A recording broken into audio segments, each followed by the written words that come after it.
You know that feeling, don't you?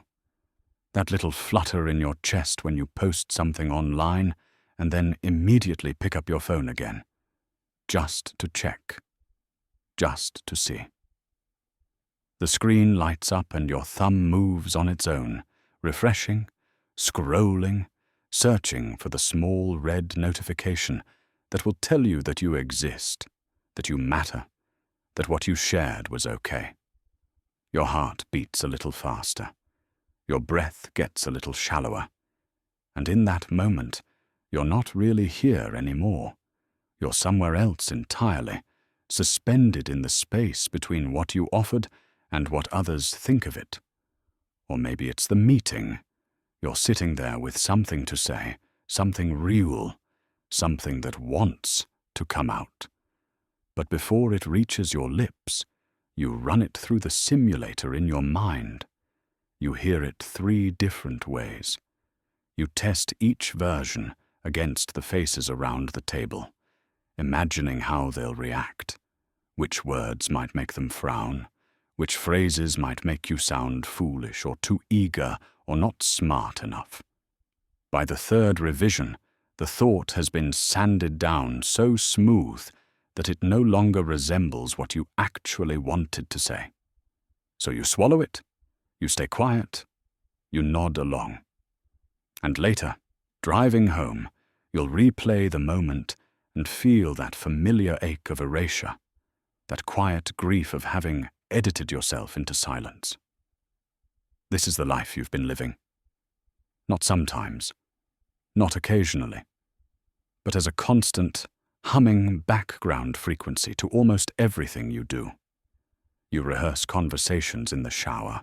You craft text messages and delete them 7 times before sending. You monitor facial expressions like you're reading seismographs, searching for the slightest tremor of disapproval. You mold yourself into different shapes, depending on who's watching. With your family, you become one person. With your colleagues, another. With your friends, yet another. And somewhere beneath all those versions, there's a you that rarely gets to breathe. You've become a prisoner of other people's eyes. But here's what makes this prison so insidious, so absolutely perfect in its design. It has no walls. There are no guards, no locked doors. No one is holding you here except you. The bars are made of invisible things: fear, shame, the desperate, aching need to be seen as acceptable, as worthy, as enough. You built this cell yourself, brick by brick, thought by thought, over years and years, until you forgot that you were the architect, until you forgot that there was ever a time when you didn't live this way. And the cost? The cost is everything. It's the relationship you can't quite let yourself fall into because you're too busy managing how you appear. It's the career move you didn't take because someone might have judged you for it. It's the creative work sitting in a drawer because it's not perfect yet. And if it's not perfect, then what will people think? It's the boundary you didn't set, the truth you didn't speak, the desire you never admitted even to yourself because it didn't match the image you've been maintaining. It's exhausting, isn't it? This constant performance, this relentless shape-shifting. Waking up every morning and putting on the costume, rehearsing the lines, making sure every word and gesture and expression is calibrated to avoid rejection. You've become so skilled at reading rooms, at sensing what people want from you, that you've lost track of what you actually want. You've become so good at being acceptable that you've forgotten how to be real. And the cruelest part, even when you get the approval you're seeking, it doesn't satisfy. Not really. Not for long. Someone likes your post and you feel a brief spark of relief. But within minutes you're checking again, needing more. Someone compliments you, and instead of receiving it, you're already wondering if they meant it, if they were just being nice, if tomorrow they'll change their mind. The approval you're chasing is like salt water. The more you drink, the thirstier you become. You're tired. Bone tired. Soul tired. Tired of the performance. Tired of the editing. Tired of living at a distance from your own life, always watching yourself from the outside, always wondering if you're doing it right. But what if I told you it doesn't have to be this way? What if I told you that by the end of this journey, you could walk through the world with a kind of freedom you've only glimpsed in dreams? Not the freedom to stop caring entirely. Not the cold, disconnected armor of, I don't give a damn what anyone thinks, but something far more powerful, something far more real, the freedom to be exactly who you are, without apology, without performance, without the exhausting, never-ending dance of seeking approval. Imagine waking up and not immediately checking your phone to see how your existence was received overnight. Imagine walking into a room and not scanning every face for signs of judgment. Imagine having a thought and speaking it without running it through 17 filters first. Imagine making a choice based purely on what feels true to you, not on what will make others comfortable or impressed. Imagine relationships where you show up as yourself, fully and completely, and trust that if someone doesn't love that version of you, they weren't your person anyway. Imagine work where you contribute your real ideas, your weird perspectives, your genuine voice, and let the chips fall where they may. Imagine creating something and sharing it not because it's perfect, but because it's yours, and that's enough. This isn't fantasy. This isn't some distant ideal reserved for people with thicker skin or bigger egos or less complicated pasts than yours. This is a skill, a practice, a way of being that you can learn, that you can build, that you can inhabit so fully that one day you'll wake up and realize the prison dissolved without you even noticing.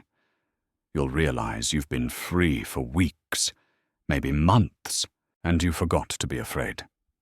But I need you to understand something crucial right now, before we go any further. This journey isn't about becoming cold. It's not about building walls or shutting people out or pretending you're an island. It's not about developing some kind of narcissistic immunity to feedback or becoming so self-absorbed that other people's feelings don't matter. This is about something deeper, something truer. It's about discovering that there's a difference between caring what people think and needing their approval to feel okay.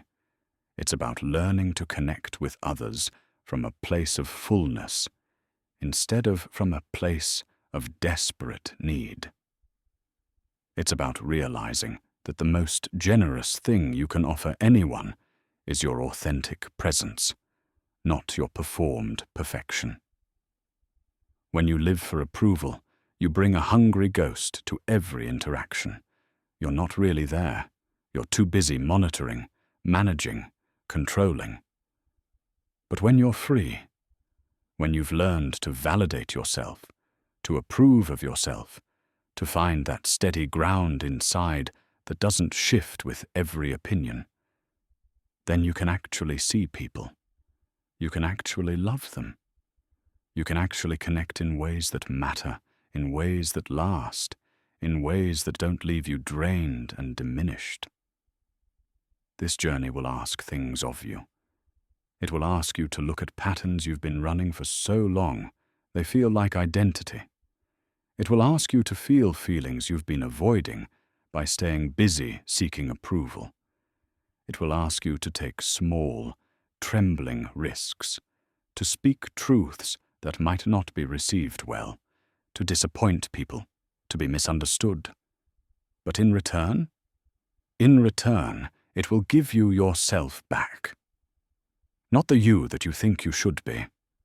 Not the you that photographs well or interviews smoothly or makes everyone comfortable. The you that's been waiting underneath all that performance. The you that has opinions and desires and edges and weirdness. The you that doesn't fit in neat boxes. The you that's been whispering in the background of your life, asking when it gets to come out, when it gets to breathe, when it gets to be real. You've spent enough time in prison.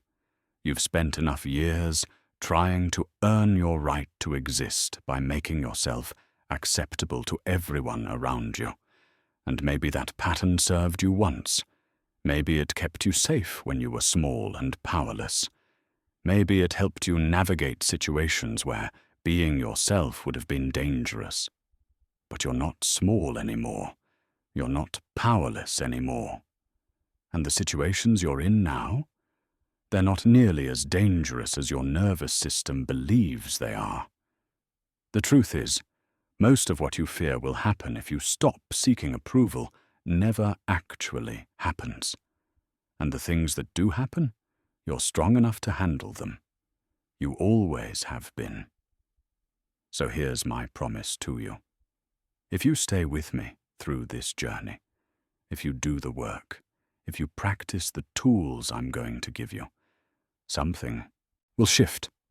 Not overnight, not magically, but gradually, certainly, irreversibly. The center of gravity in your life will move from outside to inside. The voice you listen to most carefully will become your own. The approval you seek first will be yours. And one day, maybe 6 months from now, maybe a year, you'll be in a conversation and someone will disagree with you. And instead of your stomach dropping, instead of your mind racing to figure out how to fix it, how to win them back, how to be acceptable again, you'll just feel curious. You'll think, they see it differently. And you'll be okay. More than okay. You'll be free. That's where we're going. That's what's possible. Not perfection. Not some superhuman state where nothing touches you. But a kind of inner steadiness. A kind of quiet sovereignty. Where you know who you are and you trust it. Even when other people don't understand. Even when other people disapprove. Even when you're standing alone. The prison has no walls, which means you can walk out any time. The door has always been open. You just had to remember that you were never really trapped. You just had to remember that freedom was yours all along. Let's go find it together. You're in the middle of a conversation, sharing your perspective on something, and you see it. Just the smallest shift in the other person's face. A micro-expression that lasts less than a second. Their eyebrows pull together slightly. Their mouth tightens. Maybe they glance away. And in that instant, mid-sentence, you pivot. You literally change direction while the words are still coming out of your mouth. But then again, you hear yourself saying, I can see the other side too. Actually, maybe I'm wrong about that. And just like that, your opinion dissolves like sugar in water.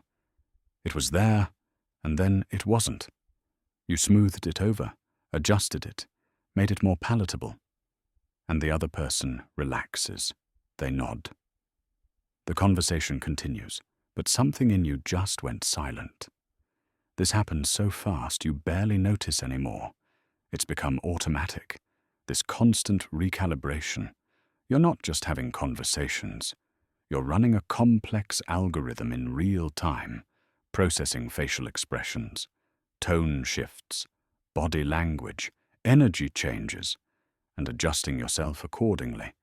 You're a social chameleon, and you've gotten so good at it that you don't even realize you're doing it.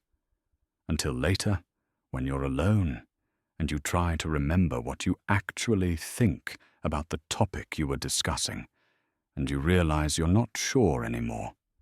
You've edited yourself so many times that the original has been lost. Watch yourself in a meeting at work. Before you speak, you do a quick scan of the room. Who has power here? Who might be threatened by what you're about to say?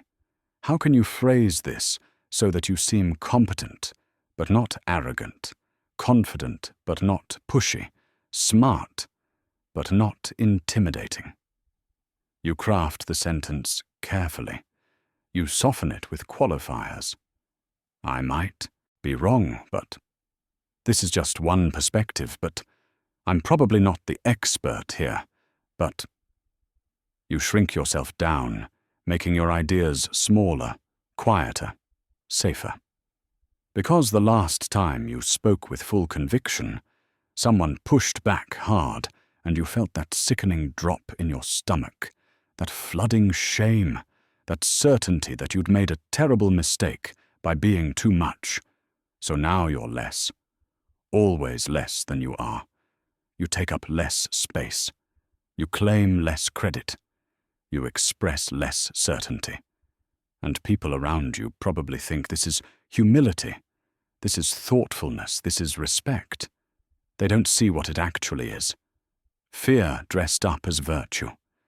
The constant, gnawing fear that if you showed up fully, if you claimed your space, if you spoke without apologizing first, you would be rejected, cast out, deemed too much or not enough, or just fundamentally wrong somehow. And the exhausting part, you're not just one person, you're dozens. There's the version of you that exists with your family, where you laugh at certain jokes and avoid certain topics and play the role you were assigned 20 years ago. There's the version at work, where you're professional and capable, and you definitely don't let them see how uncertain you feel most of the time. There's the version with your close friends, which is closer to real, but still edited, still managed, still performing ease even when you're struggling. There's the version you present online, carefully curated, showing the highlights and hiding the mess. You switch between these versions so smoothly that you don't even feel the gear shift anymore. It's become background noise, this constant adjustment. But it's costing you. It's costing you energy you don't even know you're spending. You're tired all the time, and you can't figure out why. You're depleted after social interactions, even when they went well. You need hours alone just to recover from being around people. And you think maybe you're just introverted, maybe you're just sensitive, maybe there's something wrong with your energy levels. But what if it's simpler than that? What if you're exhausted because you're running 6 different operating systems simultaneously, and the RAM required to maintain all those different versions of yourself is draining your battery faster than you can recharge? Look at your relationships. Really look at them. How many of them are built on truth, and how many are built on you being what the other person needs? You have a friend who calls you when they're struggling, and you show up, you listen, you support, because that's what good friends do. But when you're struggling, you don't call them. You tell yourself you don't want to burden them, but really, you're afraid. Afraid they'll see you as needy, afraid they'll be disappointed, afraid the relationship only works because you've been the strong one, the helper, the one who doesn't need anything back. Or there's the romantic relationship where you've learned to read their moods like weather patterns, adjusting your entire emotional landscape to match theirs. When they're happy, you can relax. When they're distant, you analyze everything you've said or done in the past 48 hours, searching for your mistake, for the thing you need to fix. You've become so skilled at managing their emotions that you've forgotten you have your own. Your needs sit in the back of your throat, unspoken, because asking for what you want might make them uncomfortable, might create conflict, might risk the whole fragile structure you've been maintaining. You tell yourself this is love, this is compromise, this is what it means to be in relationship. But late at night, when you can't sleep, you feel it. The loneliness of being with someone who doesn't actually know you, can't know you, because you've never shown them. You've shown them the version you think they want, the version that's easy to love, the version that doesn't rock the boat. And your career, let's talk about what approval seeking has done there. You had big ideas once, wild ambitions. You wanted to create something, build something, change something. But then you entered the professional world and you learned the rules. Don't outshine your boss. Don't threaten your colleagues. Don't be too bold, or you'll be labeled difficult. Don't be too quiet, or you'll be overlooked. Find the narrow path between invisible and intimidating, and walk it perfectly forever. So you've made yourself smaller. You've let other people take credit for your ideas. You've stayed in positions that bore you because leaving might disappoint someone. You've bitten your tongue in meetings where decisions were being made that you knew were wrong. And now you look at your career and wonder why it doesn't feel like yours.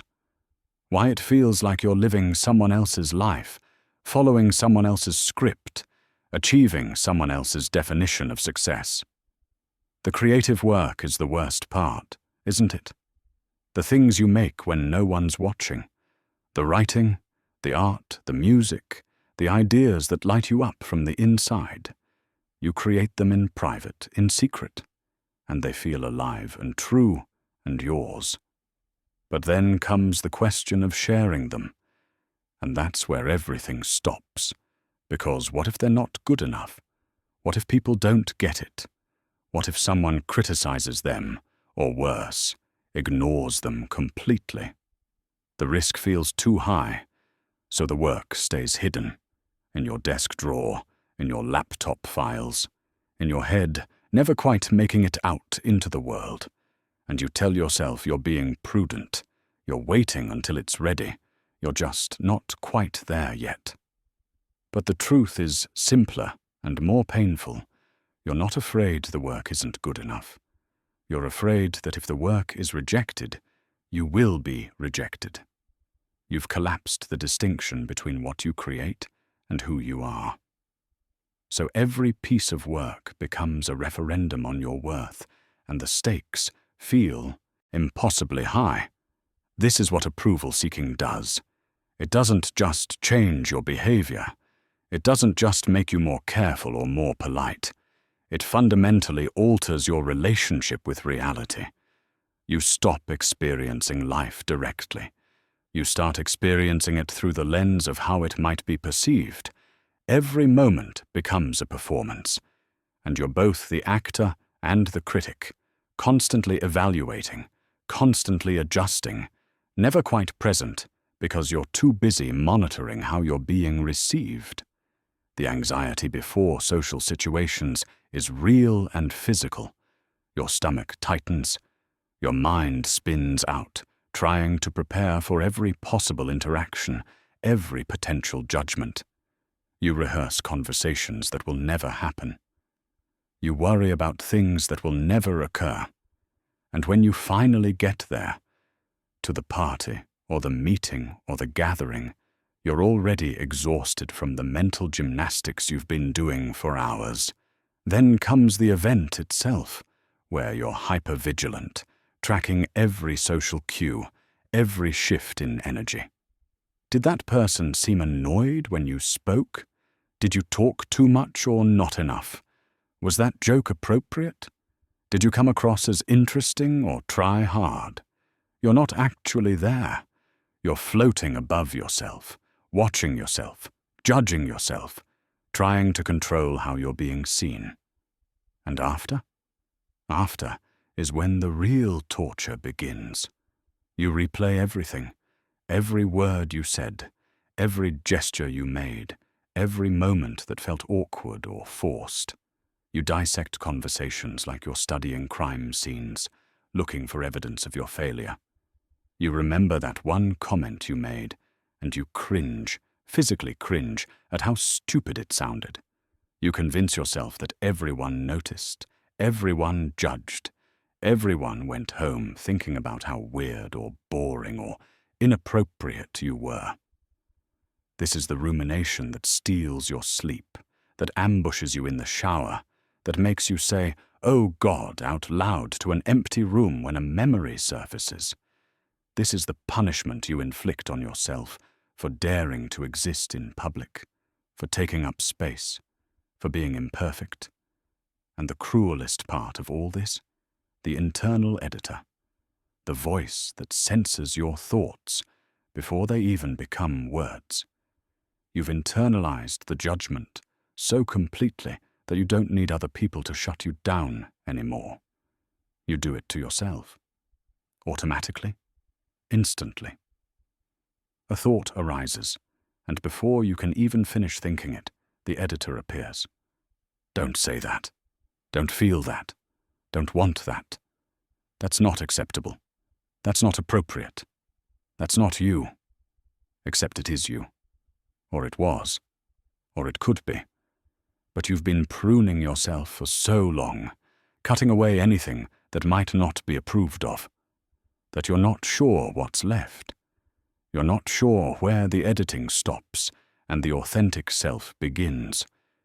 You've become a topiary, shaped by external forces into something decorative and acceptable. And you've forgotten you were once a wild tree. This pattern doesn't just limit your expression. It erodes your identity itself, day by day, choice by choice, edit by edit. You lose touch with who you actually are. Your preferences become unclear. Your desires become suspect. Your instincts become unreliable, because you've been overriding them for so long in favor of what others want, what others expect, what others will approve of. You look in the mirror, and you're not sure who's looking back anymore. Is this person real or another performance? Are these clothes what you actually like, or what you think you should wear? Is this career what you actually want, or what impressed your parents? Is this life yours, or is it an elaborate answer to the question, what will make other people think I'm successful? The addiction is invisible because it doesn't look like addiction. You're not shooting up in alleys or spending your rent money on substances. You're just being nice, being agreeable, being careful, being good.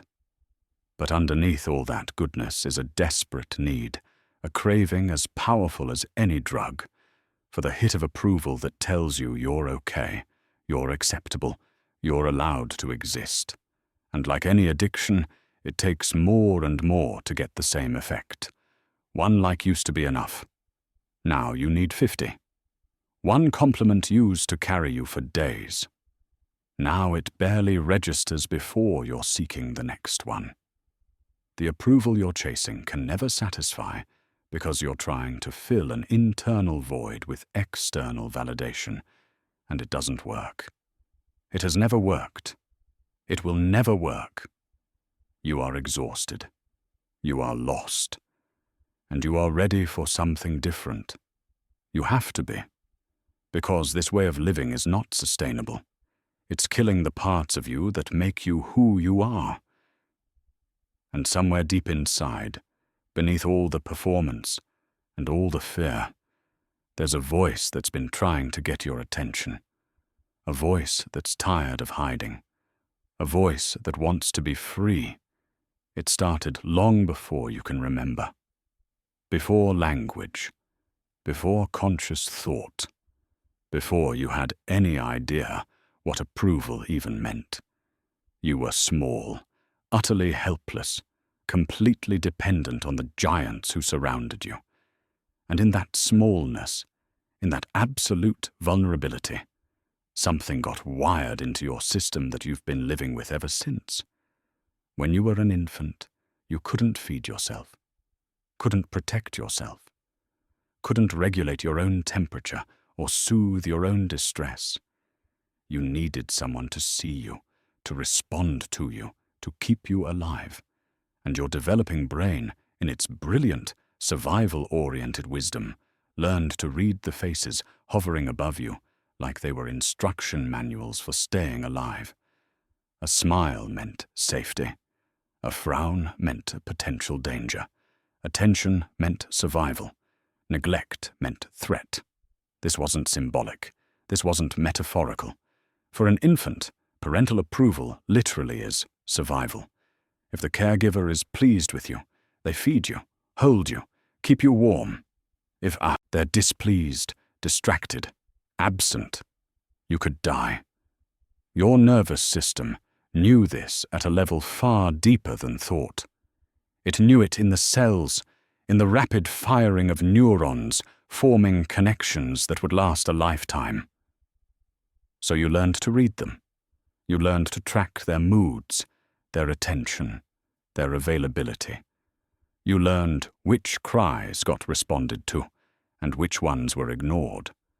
You learned which versions of yourself made them smile and which ones made them pull away.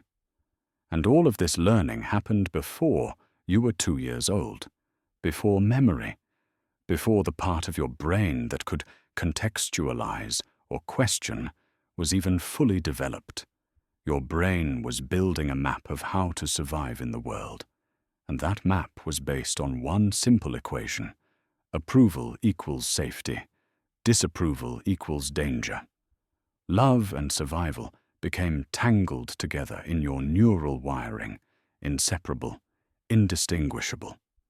And once that wiring formed, once those pathways were carved into your developing brain, they became the lens through which you would see every relationship, every social interaction, every moment of exposure for the rest of your life. Unless you learned to see them, unless you learned to rewire them. But we'll get to that. First, you need to understand what happened.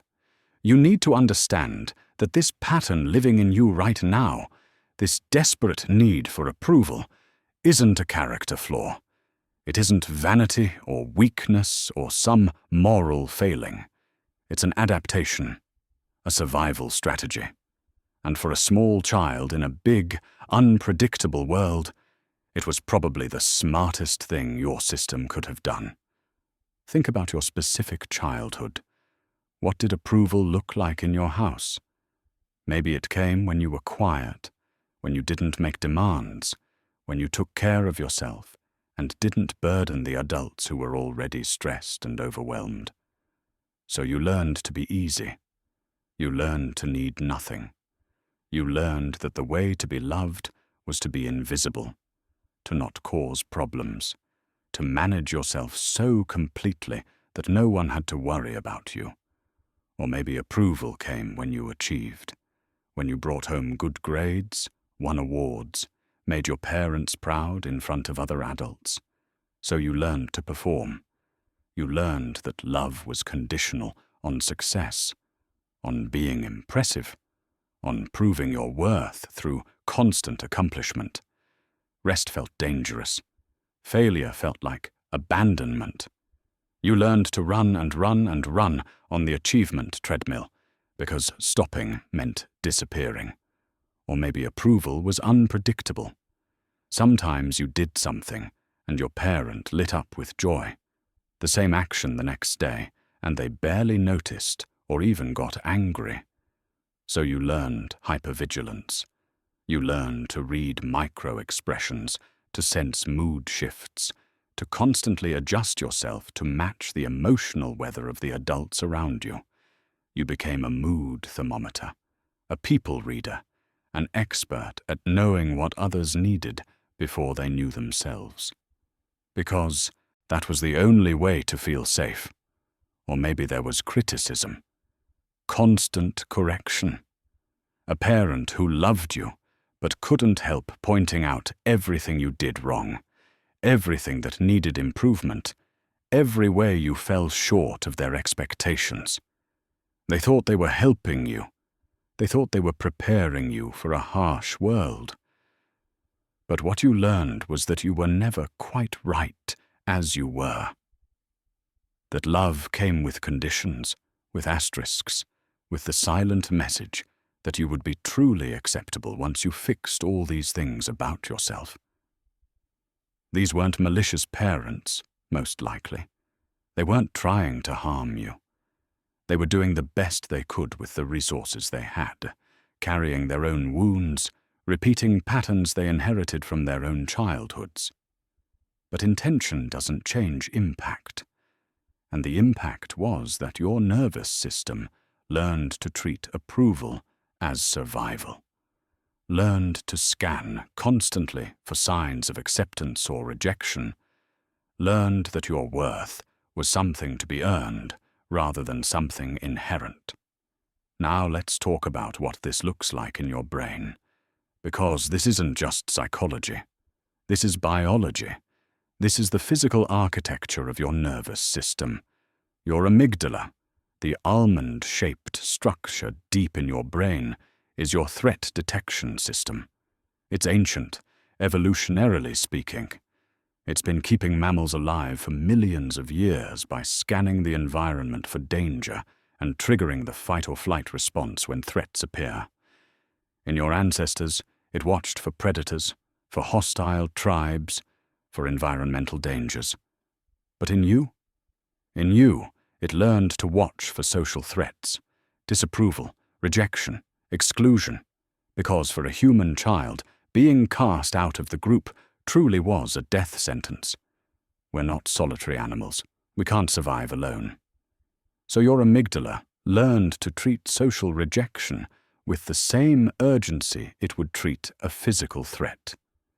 Someone frowns at you, and your amygdala fires as if you've encountered a predator. Your heart races. Your palms sweat. Your stomach drops. Your body is preparing to fight or flee from a danger that isn't actually physically present. This is why approval-seeking feels so urgent. Why disapproval feels so devastating. Your nervous system genuinely believes your survival is at stake. It hasn't updated its threat assessment for modern life. It's still running software designed for a world where social exclusion meant dying alone on the savannah. Then there's your prefrontal cortex, the most recently evolved part of your brain, the part that makes you human. This is your social monitoring system. It's constantly running simulations about what others think of you, how you're being perceived, whether you're meeting social expectations. It's the part that rehearses conversations, that replays social interactions, that tries to predict and control how others see you. In healthy doses, this is useful. It allows for empathy, for cooperation, for the complex social coordination that built civilization. But when it's been trained by childhood experience to treat approval as survival, it goes into overdrive. It never stops monitoring. It never stops evaluating. It turns every social interaction into a high-stakes performance where you're constantly being judged, constantly at risk. And the dopamine. Let's talk about dopamine, the neurotransmitter that drives motivation and reward-seeking. When you get approval, when someone likes your post or compliments you or validates you, your brain releases dopamine. It feels good. It feels like relief, like satisfaction, like finally getting water after walking through a desert.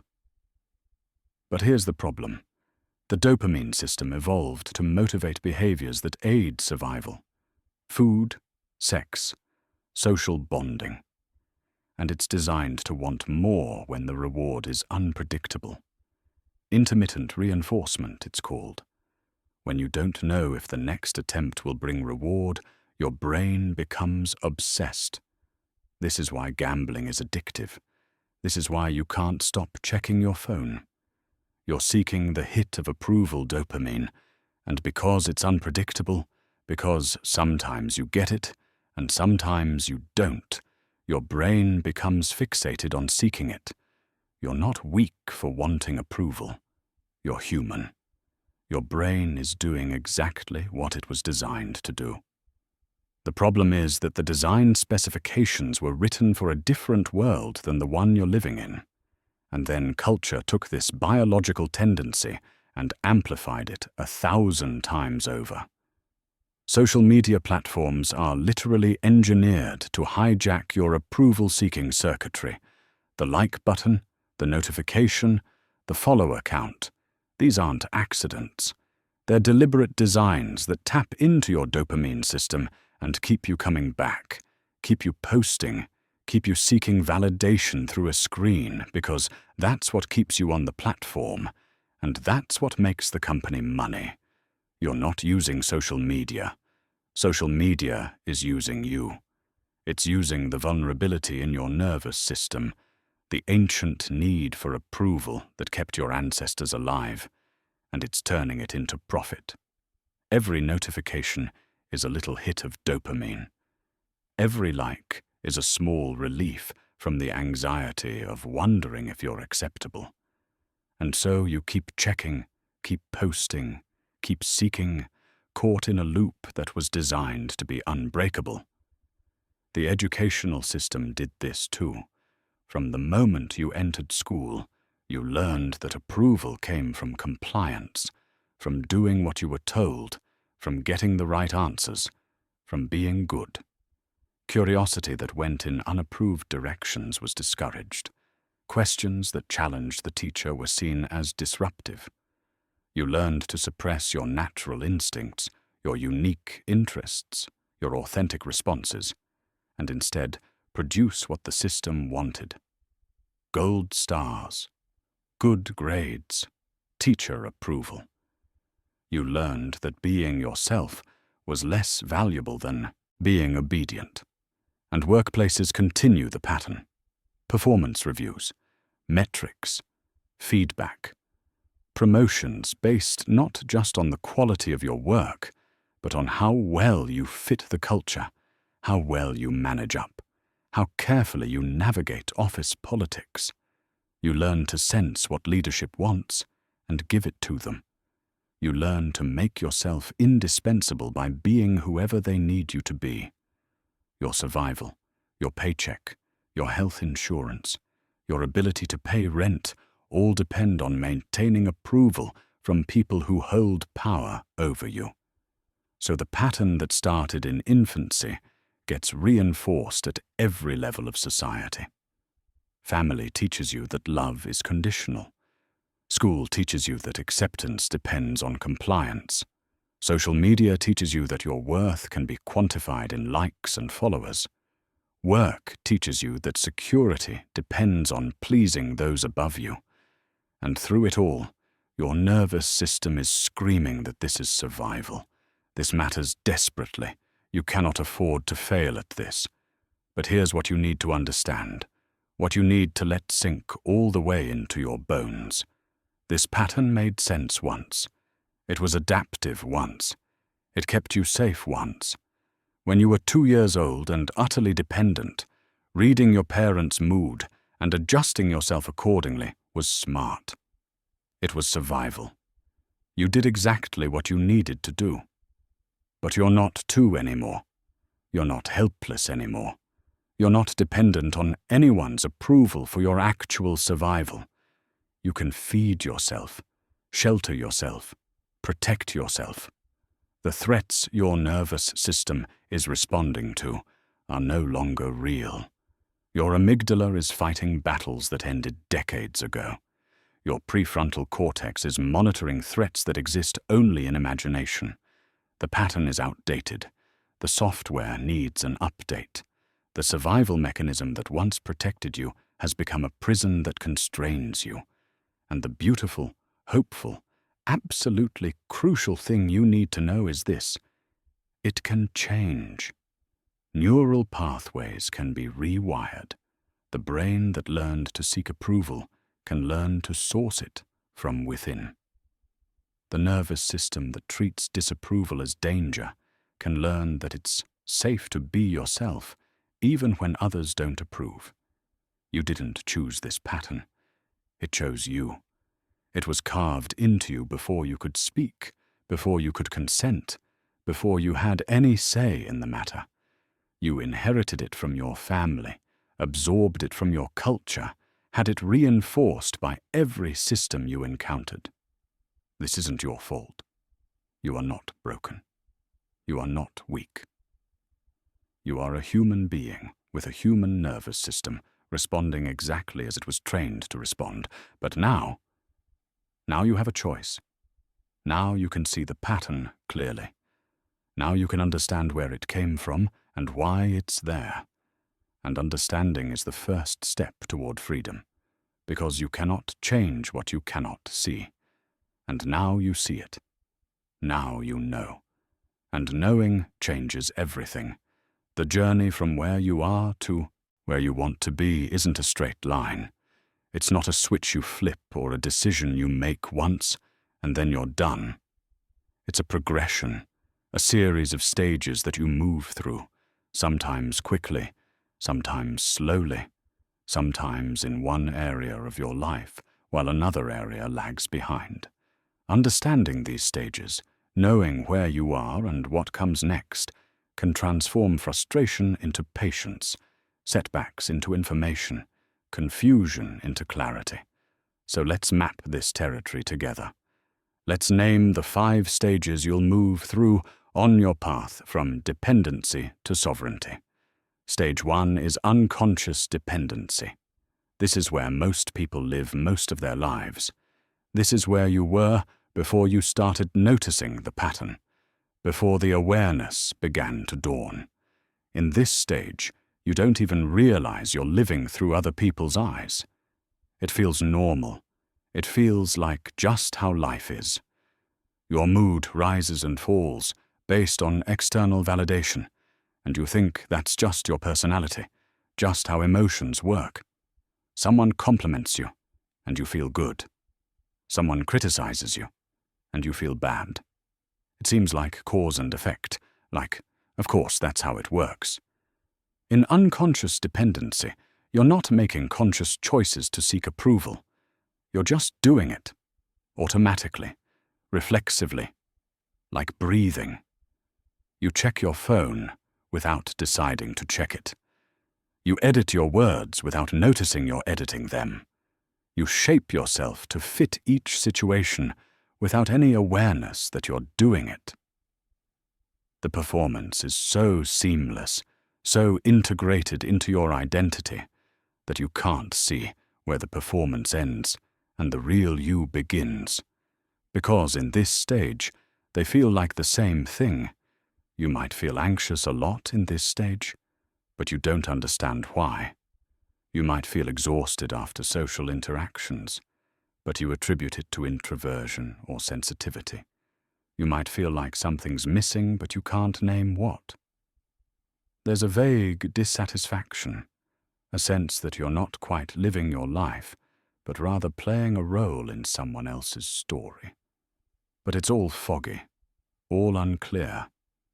You don't have the language or the awareness to see what's actually happening. If you're listening to this, you're probably not in stage 1 anymore. The fact that you're here, that you're seeking understanding, means you've already moved into stage 2. And stage 2 is where things get harder before they get easier. Stage 2 is painful awareness. This is the stage where you suddenly see the pattern everywhere. You notice yourself editing your words and you feel disgusted with yourself.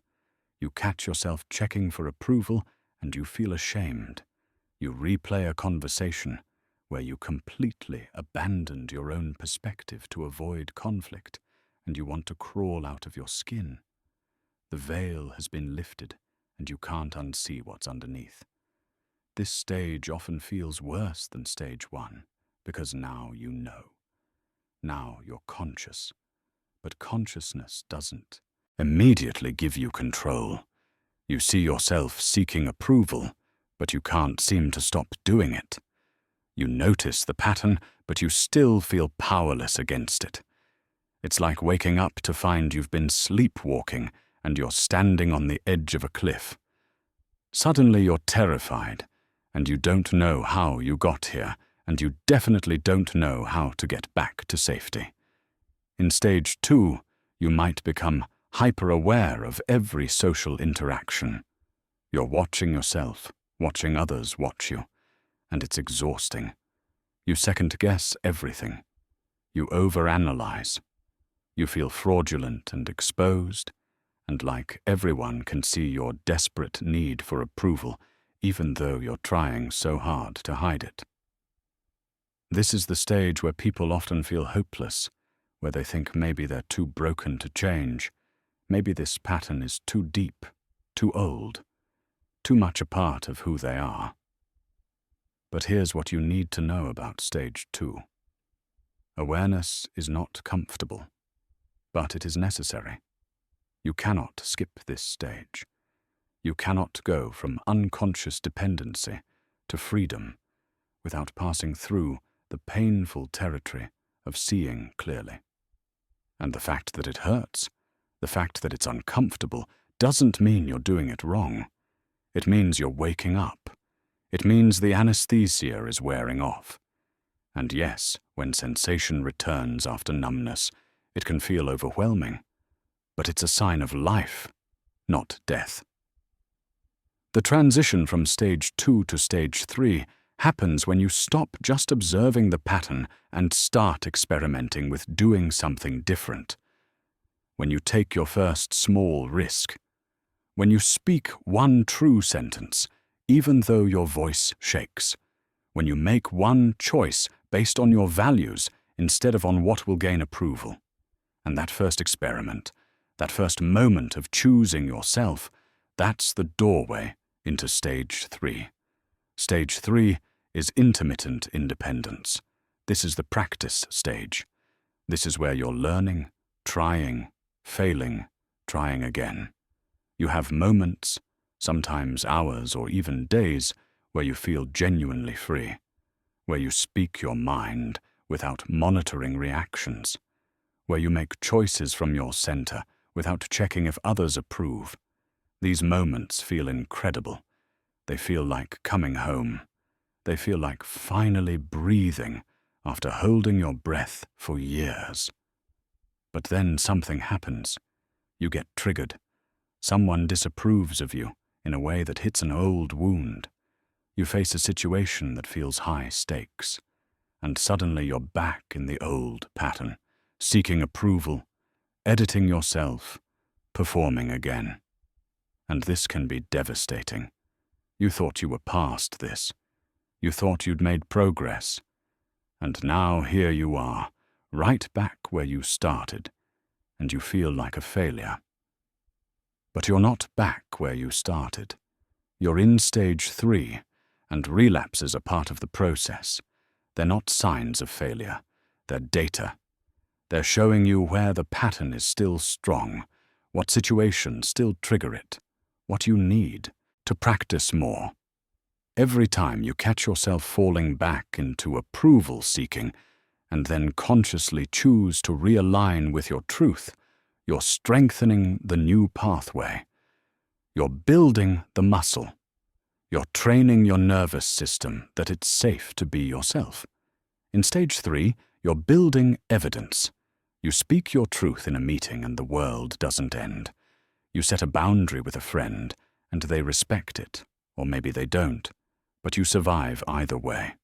You post something online without obsessing over the response, and you notice that your worth doesn't actually depend on the number of likes.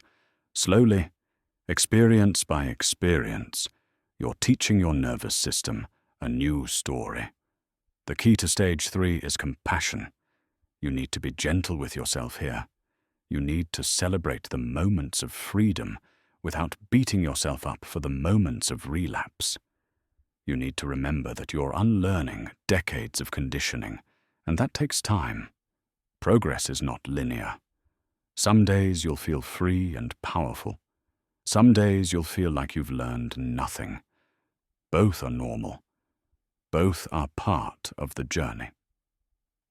The transition to stage 4 happens gradually. You don't wake up one day and find yourself there. But slowly, you notice that your baseline has shifted, that the moments of independence are becoming more frequent than the moments of dependency, that you're recovering faster when you do fall into old patterns, that your internal compass is getting stronger, clearer, more reliable. Stage 4 is stable self-reference. This is where your center of gravity has genuinely moved from outside to inside, where the voice you listen to first and most carefully is your own, where you make decisions based primarily on your values, your truth, your integrity, and external pressure can still affect you, but it doesn't control you anymore. In Stage 4, you still care what people think. You're not a robot. You're not cut off from human connection. But their opinions are information, not instructions. Someone disapproves of you, and you feel it, you notice it, but it doesn't send you spiraling. It doesn't make you question everything. It doesn't make you abandon yourself to win them back. You can hear their perspective, consider if there's something valuable in it, and then come back to your own knowing. This is the stage where you can finally be yourself in most situations, where you speak honestly without rehearsing 17 times first, where you share your work without agonizing over whether it's perfect, where you show up in relationships as yourself and trust that the people who love that version of you are your people. You've developed a kind of inner stability that doesn't require constant external validation to maintain. But Stage 4 isn't perfect. High-stress situations can still destabilize you temporarily.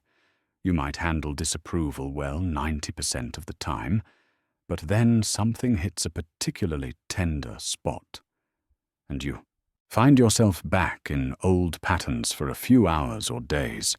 Authority figures might still trigger your approval-seeking in ways that peers don't. Certain relationships might bring out your people-pleasing more than others. You're mostly free, but not completely. You're mostly sovereign, but not entirely. And that's okay.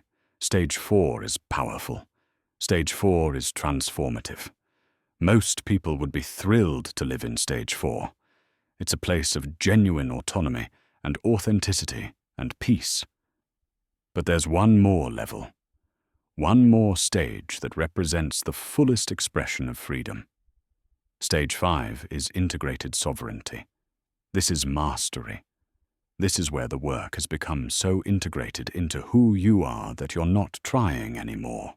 You're not managing yourself or monitoring yourself or reminding yourself to be authentic. You just are. The performance has dropped away, not because you're working hard to drop it, but because it no longer serves any purpose. Your nervous system has fully learned that you're safe being yourself. In Stage 5, caring what others think and having a strong sense of self are not in conflict. You can be influenced by others without losing yourself. You can consider feedback without being destabilized by it. You can love people deeply and also disagree with them, disappoint them, be misunderstood by them, without it shaking your foundation. You've developed what might be called an unshakable sense of self, not because you're rigid or closed, but because you're so rooted in your own knowing that external winds don't uproot you. This doesn't mean you're always confident or always certain. It doesn't mean you never feel insecure or never want approval, but it means those feelings don't run your life anymore. They're weather, not climate. They pass through without changing who you are. You can want someone's approval and simultaneously know that your worth doesn't depend on getting it. You can feel insecure and still act from integrity. You can be uncertain and still trust yourself. In Stage 5, you've become someone who includes others without being consumed by them. You're deeply connected and deeply autonomous at the same time. You can be vulnerable without being desperate. You can be strong without being defended. You can change and grow based on feedback while still maintaining a core that doesn't shift with every opinion. This is the rarest stage.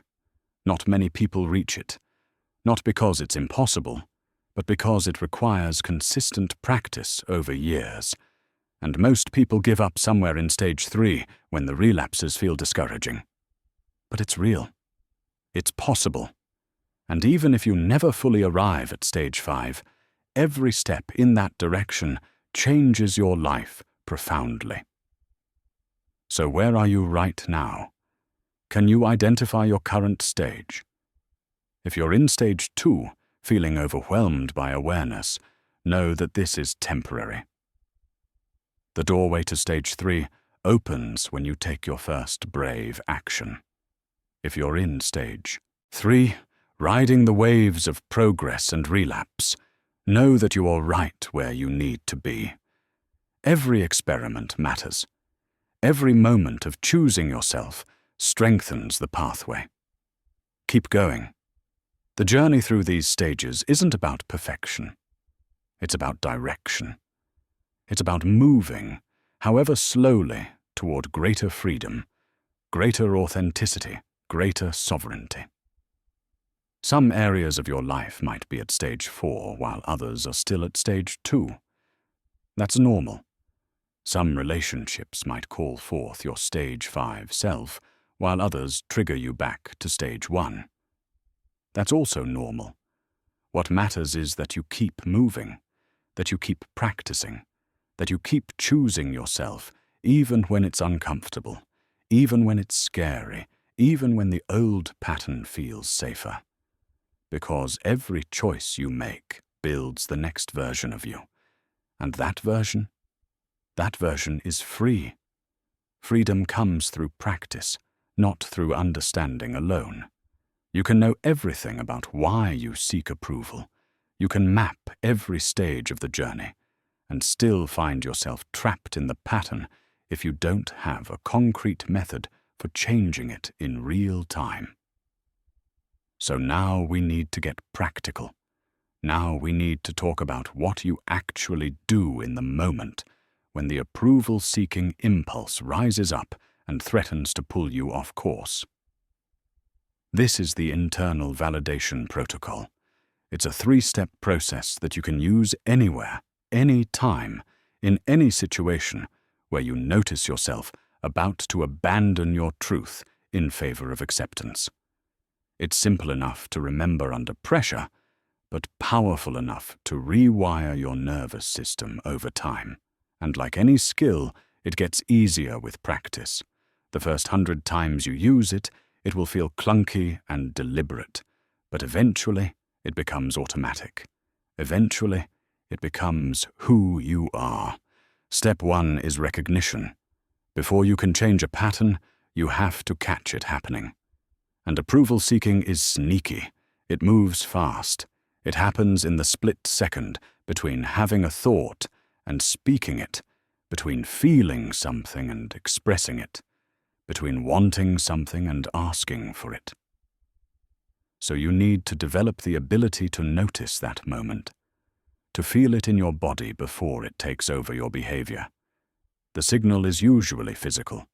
There's a subtle contraction that happens when you're about to edit yourself. For some people, it's in the chest, a tightening, a closing. For others, it's in the throat, a constriction, a swallowing of words before they emerge. Some people feel it in their stomach, a dropping sensation, a flutter of anxiety. Some feel it as a sudden awareness of their face, like they're being watched, like they're under surveillance. Learn your signal. Pay attention.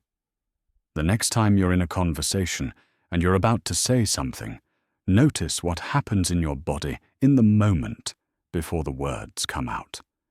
Is there hesitation, tension, a quick scan of the other person's face, a mental rehearsal? That's the approval-seeking impulse activating. That's your nervous system checking for danger, running the simulation, trying to determine if it's safe to be real. You're looking for the moment before you edit. The moment before you soften your opinion, change your words, adjust your tone, swallow your truth. That moment exists. It's real.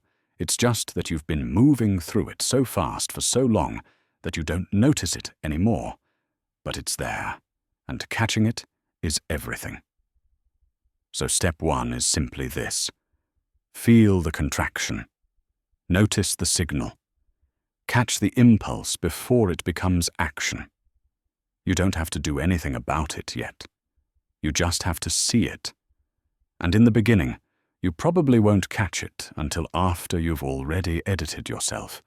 You'll be driving home from a conversation and suddenly realize, oh, I did it again. I changed what I was going to say. That's fine. That's still recognition. You're building awareness. You're training yourself to notice faster. Eventually, you'll catch it during the conversation. Then you'll catch it in the moment before you speak. And that's when real change becomes possible. Step 2 is reclamation. Once you've caught the approval-seeking impulse, once you've felt that contraction, you pause. Just for a second. Just long enough to ask yourself one simple question. What do I actually think, feel, or want here? Not what will make this person happy. Not what will avoid conflict. Not what will make me look good. What do I actually think? What do I actually feel? What do I actually want? This is harder than it sounds, because you've been overriding your authentic responses for so long that you might not immediately know the answer. The approval-seeking voice is loud and fast. It jumps in with suggestions. Say this. It will go over better. Do that. It will keep the peace. Don't mention that. They won't like it. And underneath all that noise is your actual truth, quieter, slower, deeper. So you have to listen beneath the noise. You have to drop below the surface chatter of, what should I say, and find the bedrock of, what is true for me? Sometimes this takes a few breaths. Sometimes you have to actually pause the conversation and say, let me think about that for a second. Sometimes you realize you've been performing for so long that you're not immediately sure what your truth is, and that's okay. That's information. That tells you how deep the pattern goes. But keep asking the question. Keep listening. Because your truth is there. It's always there. It might be uncomfortable. It might be inconvenient. It might not be what the other person wants to hear. But it's yours. And reclaiming it, reconnecting with it, is the essential work. In a meeting, when you're about to agree with something you don't actually agree with, pause and ask, what do I actually think about this proposal? In a conversation with a friend who's asking for something you don't want to give, pause and ask, what do I actually feel about this request? When you're about to say yes to plans you don't want to make, pause and ask, what do I actually want to do? The reclamation is about finding your center again, about dropping out of the performance and back into presence, about touching the truth beneath the fear. Even if you don't act on it yet, even if you're not ready to express it, just knowing what it is changes something. Just reconnecting with your authentic response begins to shift the pattern. Step 3 is realignment. This is where you take action. This is where you choose to express or act from your authentic core instead of from the approval-seeking pattern. And here's the key. It doesn't have to be perfect. It doesn't have to be complete. You don't have to go from 0 to 100 in one conversation. You just have to realign by 5% more than you usually would. Just 5% more honest. Just 5% more true. Just 5% closer to what you actually think, feel, or want. Because that 5% builds the pathway. That 5% teaches your nervous system that it's safe. That 5% proves to your brain that you can be yourself and survive. Maybe in the meeting, you don't fully disagree with the proposal, but you do say, I have some concerns about the timeline. That's realignment. You didn't stay silent. You didn't go along completely. You expressed a truth, even a small one. Maybe with your friend, you don't say a full no, but you do say, I need to think about that before I commit. That's realignment. You didn't immediately people please. You bought yourself time. You honored your own process. Maybe online, you post something that matters to you, and then you close the app. You don't check for likes. You don't monitor the response. You express your truth, and then you let it be. That's realignment. You acted from authenticity rather than from the need for validation. Or maybe you're asked to do something, and you just say, no, I can't. Not, no, I'm so sorry, I wish I could, but I have this thing, and maybe next time, and I feel terrible about it. Just, no, I can't. Clean, simple, aligned. Even if your hands shake when you say it, even if you feel guilty afterward. You did it.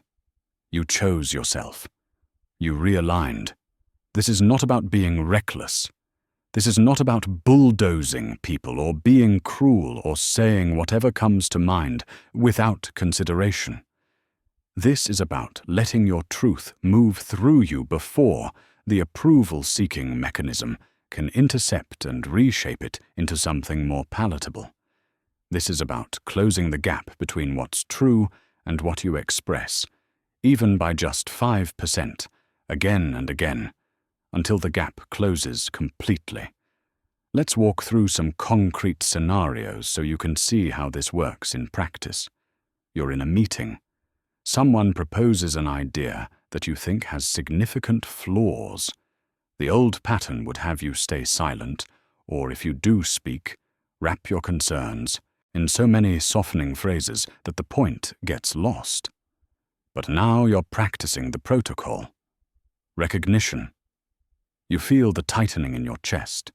You notice the impulse to stay quiet, to let it go, to not rock the boat. You catch it. Reclamation. You pause internally and ask, what do I actually think? And the answer is clear.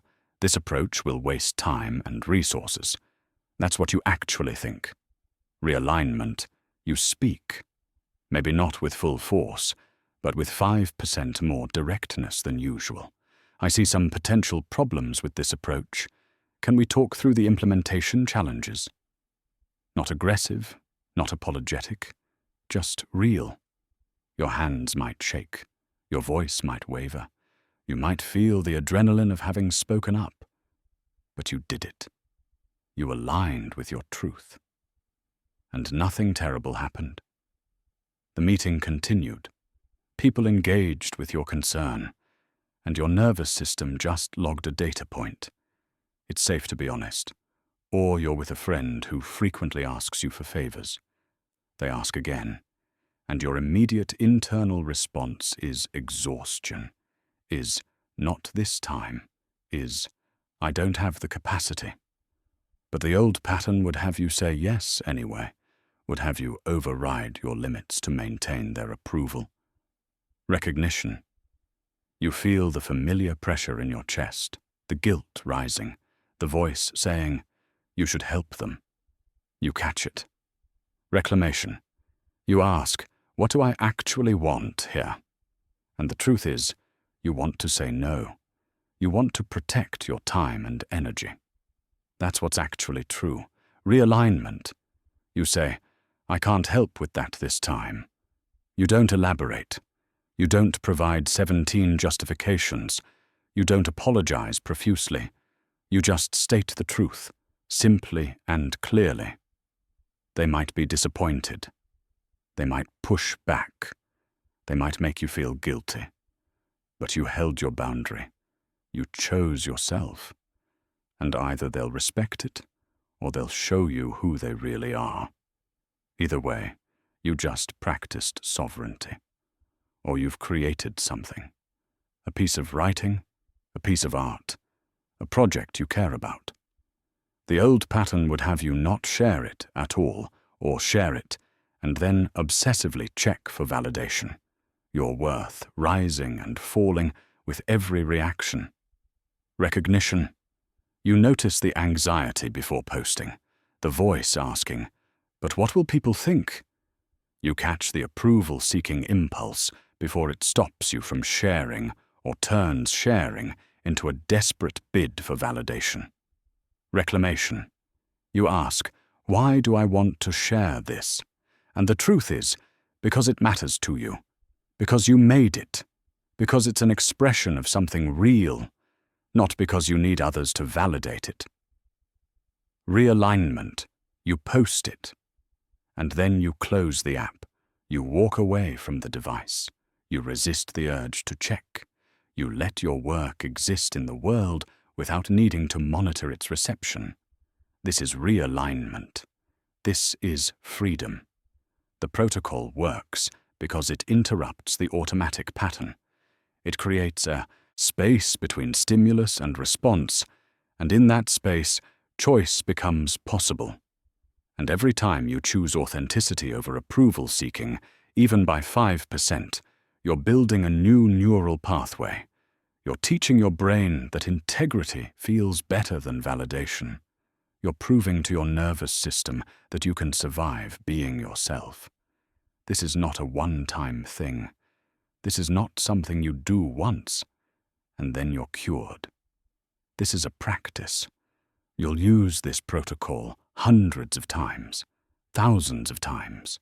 Some days it will feel easy. Some days it will feel impossible. Some situations will call for more courage than others. But every single time you run through these 3 steps, you're changing. You're rewiring. You're becoming someone who validates themselves instead of seeking validation from others. Recognition, reclamation, realignment. Feel the contraction, find your truth, express it, even by 5%. This is the work. This is the way. And it starts right now, in the next conversation, in the next choice, in the next moment, when you feel yourself about to edit your truth for approval. That's your opportunity. That's your practice. And every time you take it, you become more free. The internal validation protocol is your foundation, your core practice, the tool you'll return to again and again. But freedom isn't built on a single technique. It's built on a system, a collection of practices that reinforce each other, that catch you when one approach isn't quite enough, that deepen your capacity to stand in your truth no matter what's happening around you. Think of these as your arsenal, your toolkit, the resources you can draw on as you navigate the complex territory of human relationship while staying rooted in yourself. Let's start with the audience audit. This is about getting clear on whose opinions actually matter to you and why, then consciously choosing to weight those voices appropriately while turning down the volume on everyone else. Here's the truth most people don't want to admit. Not all opinions are created equal. Your nervous system might react to every piece of feedback, every facial expression, every hint of disapproval, as if it's equally important. But it's not. The random person who left a mean comment online does not deserve the same consideration as your closest friend who knows you deeply and wants the best for you. The colleague you barely know does not get the same weight as your mentor who's invested years in your growth. And yet, approval-seeking treats all disapproval as equally threatening, all rejection as equally devastating. The audience audit changes that. Sit down with a piece of paper or open a document and make a list. Whose opinions actually matter to you? Not whose opinions affect you, because right now, everyone's opinion affects you. But whose opinions should matter? Whose feedback actually has value? Whose perspective do you genuinely want to consider when making decisions about your life? Maybe it's your partner, your closest friends, a mentor, a family member who really sees you. Maybe it's 5 people. Maybe it's 12. But it's probably not 50. And it's definitely not everyone you encounter or everyone who has access to your social media. Get specific. Write their names down. And next to each name, write why their opinion matters. What do they understand about you? What wisdom do they carry? What makes their perspective valuable? This is your inner circle. These are the voices you choose to listen to. Not because you'll always agree with them, not because you'll always do what they suggest, but because they've earned the right to be heard, because they know you well enough that their feedback has actual relevance to your life. And then there's everyone else, the outer circle, the people whose opinions you're going to consciously turn down the volume on, not tune out completely, not be rude to, not ignore when they're speaking directly to you, but stop giving their judgments equal weight to your inner circle. Stop letting their disapproval hit you with the same force. Stop treating their validation as equally necessary. When you feel yourself seeking approval or fearing disapproval, pause and ask, is this person in my inner circle? If yes, their feedback deserves real consideration. If no, it's just noise. It's data, not direction. You can hear it, note it, and let it pass through without letting it define you. The audience audit is liberating because it gives you permission to care less about most people's opinions. It's not cold, it's not dismissive, it's strategic. It's recognizing that you have limited emotional bandwidth and you get to choose how to spend it. You get to decide whose voices get access to your inner world and whose don't. Next, we need to talk about building your tolerance for disapproval itself. Because even when you know intellectually that someone's opinion doesn't matter, your nervous system might still react. So we need to train it differently. We need to show it through experience that disapproval is survivable, that rejection isn't dangerous, that you can handle social discomfort without falling apart. This is disapproval exposure. It's exactly what it sounds like, deliberately taking small risks that invite disagreement or rejection, building your tolerance for social discomfort the way a weightlifter builds strength. You start with lighter weights and gradually increase the challenge. A lightweight might be expressing a mildly unpopular opinion in a low-stakes conversation. Maybe you're with acquaintances and they're all raving about a movie and you actually didn't like it. The old pattern would have you nod along or stay silent. But as exposure practice, you say, I actually didn't connect with it. That's it. Simple. True. Mildly contrary. And then you sit with whatever discomfort arises. You notice that maybe someone looks surprised. Maybe they ask why. Maybe there's a brief awkwardness, and you notice that you survive it, that the discomfort passes, that nothing terrible happens. A medium weight might be setting a boundary that someone won't like. Saying no to an invitation, declining a request, expressing a need that inconveniences someone else. You do it clearly and simply, and then you tolerate the guilt, the fear, the other person's potential disappointment without rushing to fix it or take it back. A heavy weight might be sharing work publicly that you know won't be universally loved, or taking a stand on something you know will alienate some people, or having a difficult conversation where you express something that might genuinely upset the other person. These are harder. These require more courage, but they're how you build real capacity. The key with disapproval exposure is intentionality. You're not being reckless. You're not creating unnecessary conflict. You're strategically choosing moments to practice tolerating the very thing your nervous system has been trying to avoid for decades. And each time you survive it, each time you feel the discomfort, and don't collapse or backtrack or people-please your way out of it, you're proving to your system that it's safe. That disapproval isn't death. That rejection is survivable. Start small. Build gradually. But build consistently. Make it a practice to regularly do things that risk mild disapproval. Over time, your capacity will expand. The things that used to feel terrifying will start to feel manageable. And that's when real freedom becomes possible. Now let's talk about the identity anchor. This is about creating an internal reference point that remains stable even when external validation fluctuates wildly. It's about knowing who you are independent of how others see you. Your core values are this anchor. The things that matter most to you. The principles you won't compromise. The qualities you aspire to embody, regardless of whether anyone notices or approves. These are yours. They don't change based on trends or opinions or social pressure. They're your North Star. But here's the problem. Most people haven't actually identified their core values. They live reactively, making decisions based on immediate pressures, rather than deeper principles. So they have no stable ground to stand on when external validation shifts. The identity anchor practice changes that.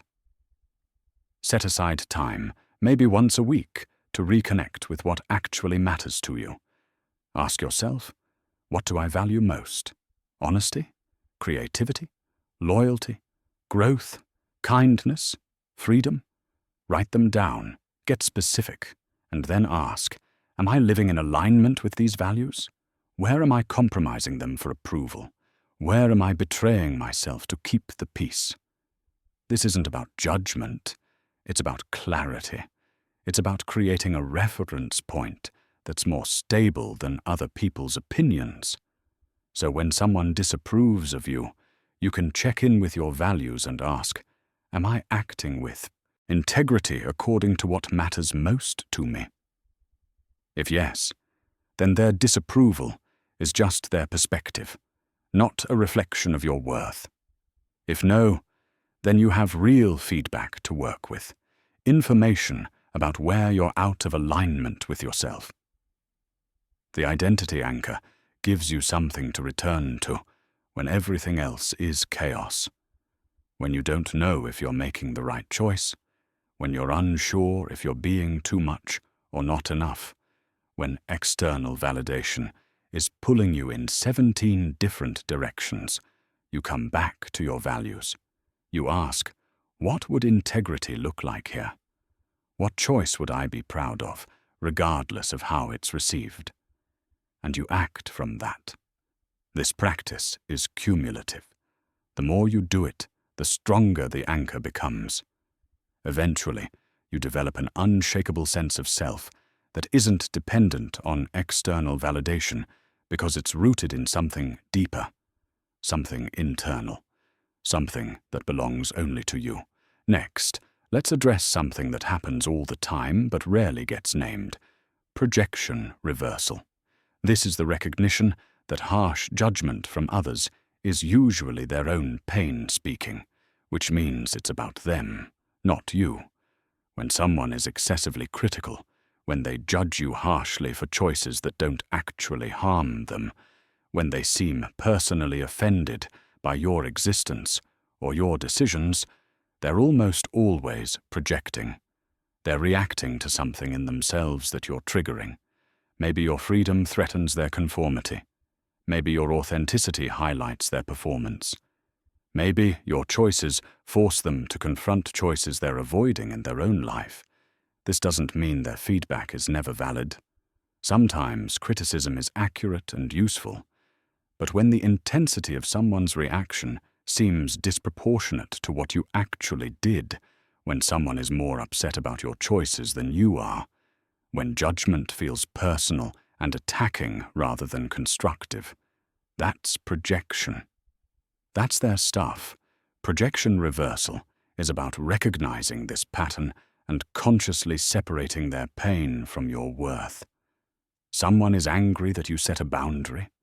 That's telling you something about their relationship to boundaries, not about whether your boundary was appropriate. Someone judges you for taking a risk they wouldn't take. That's revealing their own fear, not the wrongness of your choice. Someone criticizes you for being too much or not enough. That's their discomfort with their own self-expression, not an accurate assessment of you. This practice doesn't make you immune to feedback. It doesn't turn you into someone who dismisses all criticism as projection, but it does help you filter what's actually about you and what's being dumped on you. It helps you stay centered when someone's reaction is disproportionate. It reminds you that their discomfort with you often says more about them than it does about you. When you feel attacked, when criticism feels harsh and personal, pause and ask, is this really about me, or is this about something in them that I'm activating? Often, just asking that question creates enough space to not take it personally, to not let it destabilize your sense of self. Finally, there's narrative reframing. This is about transforming the fundamental story you tell yourself about approval. The old narrative is, I need approval to be okay. My worth depends on others accepting me. If people disapprove, something is wrong with me. That story has been running your life. That story has been shaping every choice, every interaction, every moment of self-presentation. The new narrative is, I am okay, and approval is just information. My worth is inherent, not earned. When people approve, it's pleasant. When they disapprove, it's data about our compatibility or about where I'm triggering something in them. But it's not a verdict on my value. This might sound like semantics, but it's profound. The first story makes you desperate. It makes you constantly scramble for validation because your okayness is at stake. The second story makes you free. It allows you to be curious about feedback rather than devastated by criticism. It lets you care what people think without needing their approval to survive. Narrative reframing is something you practice actively. When you catch yourself spiraling about someone's disapproval, you consciously pause and reframe. I need them to approve of me becomes I'm okay regardless, and their opinion is just one perspective. If they reject me, I'm not worthy becomes if they reject me, we're not compatible, and that's information. You're not lying to yourself. You're not pretending you don't care. You're shifting the frame from approval as survival to approval as preference. You prefer to be liked. You'd rather have positive interactions. But you don't need it. You can be okay without it. And that shift, that subtle but crucial shift, changes everything. These tools work together. The audience audit helps you prioritize whose feedback matters. Disapproval exposure builds your capacity to handle negative reactions. The identity anchor gives you stable ground when external validation shifts. Projection reversal helps you separate others' pain from your worth. Narrative reframing changes the fundamental story you're living in. None of them work perfectly every time. But together, they create a system that holds you when individual practices aren't enough. You're building something robust here, something that can weather storms, something that doesn't depend on you being perfect or on any single technique saving you. You're creating multiple pathways to freedom, multiple ways to return to yourself, multiple tools to reach for depending on what the moment requires. This is how lasting change happens. Not through one perfect method, but through a collection of practices that support each other, that reinforce each other, that together build a life of genuine autonomy. Tools and techniques will take you far, but they won't take you all the way. Because here's what most people miss. You can't think your way into lasting freedom if the foundation beneath you is unstable. You can't practice sovereignty in moments of crisis if your nervous system is already dysregulated from chronic stress. You can't choose authenticity consistently if your daily environment is actively working against you, if your lifestyle is setting you up to seek approval just to get through the day. This is where we shift from reactive techniques to proactive design, from managing moments to building a life, from interrupting old patterns to creating conditions where new patterns emerge naturally. This is about bedrock, about foundation, about the daily choices that either support your sovereignty or undermine it before you even notice. Let's start with your body, because your body is not separate from this work. Your body is where approval-seeking lives. It's where the anxiety shows up, where the contraction happens, where the nervous system decides whether you're safe or under threat. And if your body is chronically stressed, chronically depleted, chronically running on empty, it will default to survival mode. And in survival mode, approval-seeking makes perfect sense. Your system will grasp for any source of safety it can find, including the temporary relief of external validation. Sleep matters more than you think. When you're sleep-deprived, your prefrontal cortex, the part of your brain responsible for executive function and emotional regulation, goes offline. Your amygdala, the threat detection system, becomes hyperactive. You become more reactive, more anxious, more likely to interpret neutral situations as threatening. And what does that mean for approval seeking? It means you're desperate for validation because your nervous system is interpreting the world as dangerous, and approval feels like safety. You cannot build sovereignty on chronic sleep deprivation. You cannot practice choosing yourself when your brain is too exhausted to think clearly. If you're regularly getting less than 7 hours of sleep, you're fighting this battle with one hand tied behind your back. So make sleep non-negotiable, protect it, prioritize it. Not because it's self-care in some abstract sense, but because it's the foundation of your nervous system's ability to feel safe without constant external reassurance. Blood sugar stability is another piece most people ignore. When your blood sugar crashes, your body releases cortisol and adrenaline, stress hormones that feel identical to social anxiety. You might think you're anxious about an upcoming conversation, but really, you're just hungry. Your body is in physiological stress, and your mind is searching for an explanation, landing on social threats, because that's what your system has been trained to look for. Eat regularly. Eat protein. Eat food that stabilizes rather than spikes your blood sugar. Not because you need to be perfect with nutrition, but because stable blood sugar means a stable nervous system. And a stable nervous system means you're not reaching for approval to soothe a state that's actually physiological rather than psychological. And exercise, movement, physical exertion that allows your body to complete the stress cycle, to discharge the activation that builds up from living in a complex social world.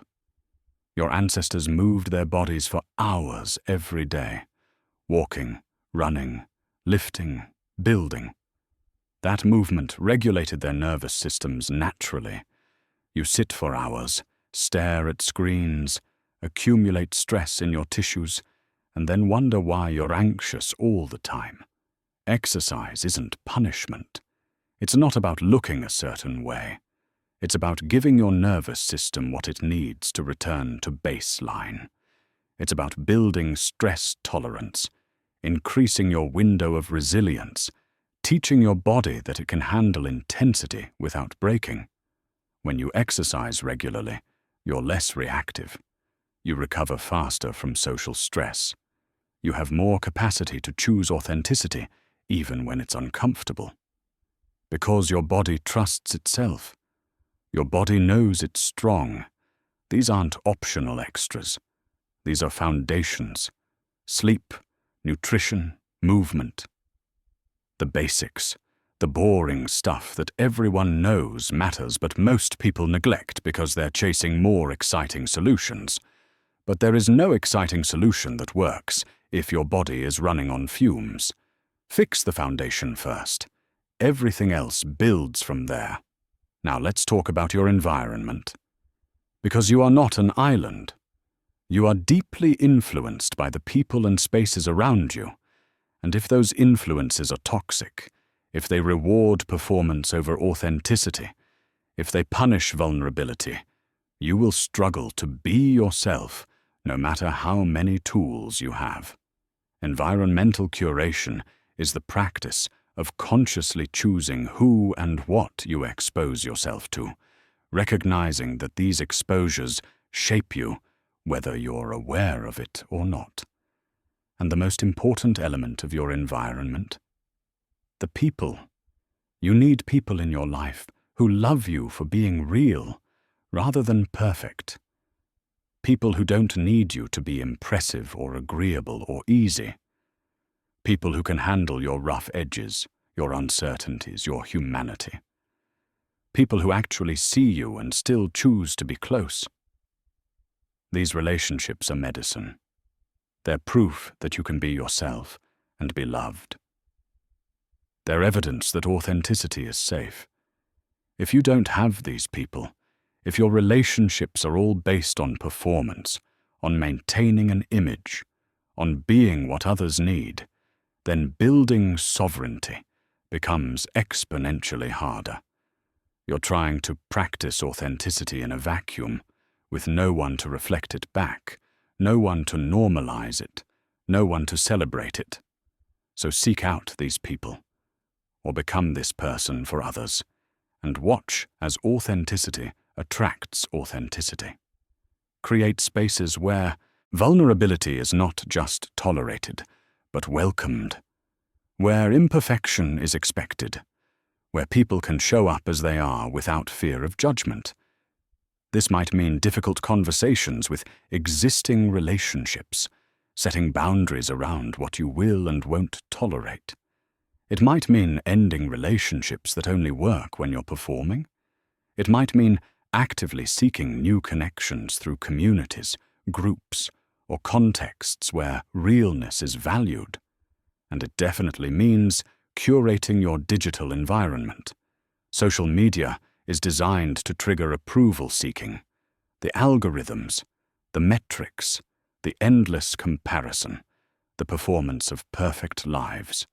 Every time you scroll, you're training your brain to measure your worth through external validation. Every post you make becomes an opportunity to seek approval or fear rejection. You don't have to delete everything, but you do have to be intentional. Unfollow accounts that make you feel inadequate. Mute people whose curated perfection triggers your comparison. Limit your time on platforms that leave you feeling depleted or anxious. And when you do engage, practice posting without immediately checking for responses. Practice sharing authentically rather than strategically. Practice using social media as expression rather than as a validation-seeking tool. Your physical spaces matter too. Create environments where you feel safe to be yourself, where you're not constantly performing, constantly on display. A room where you can close the door and let your guard down.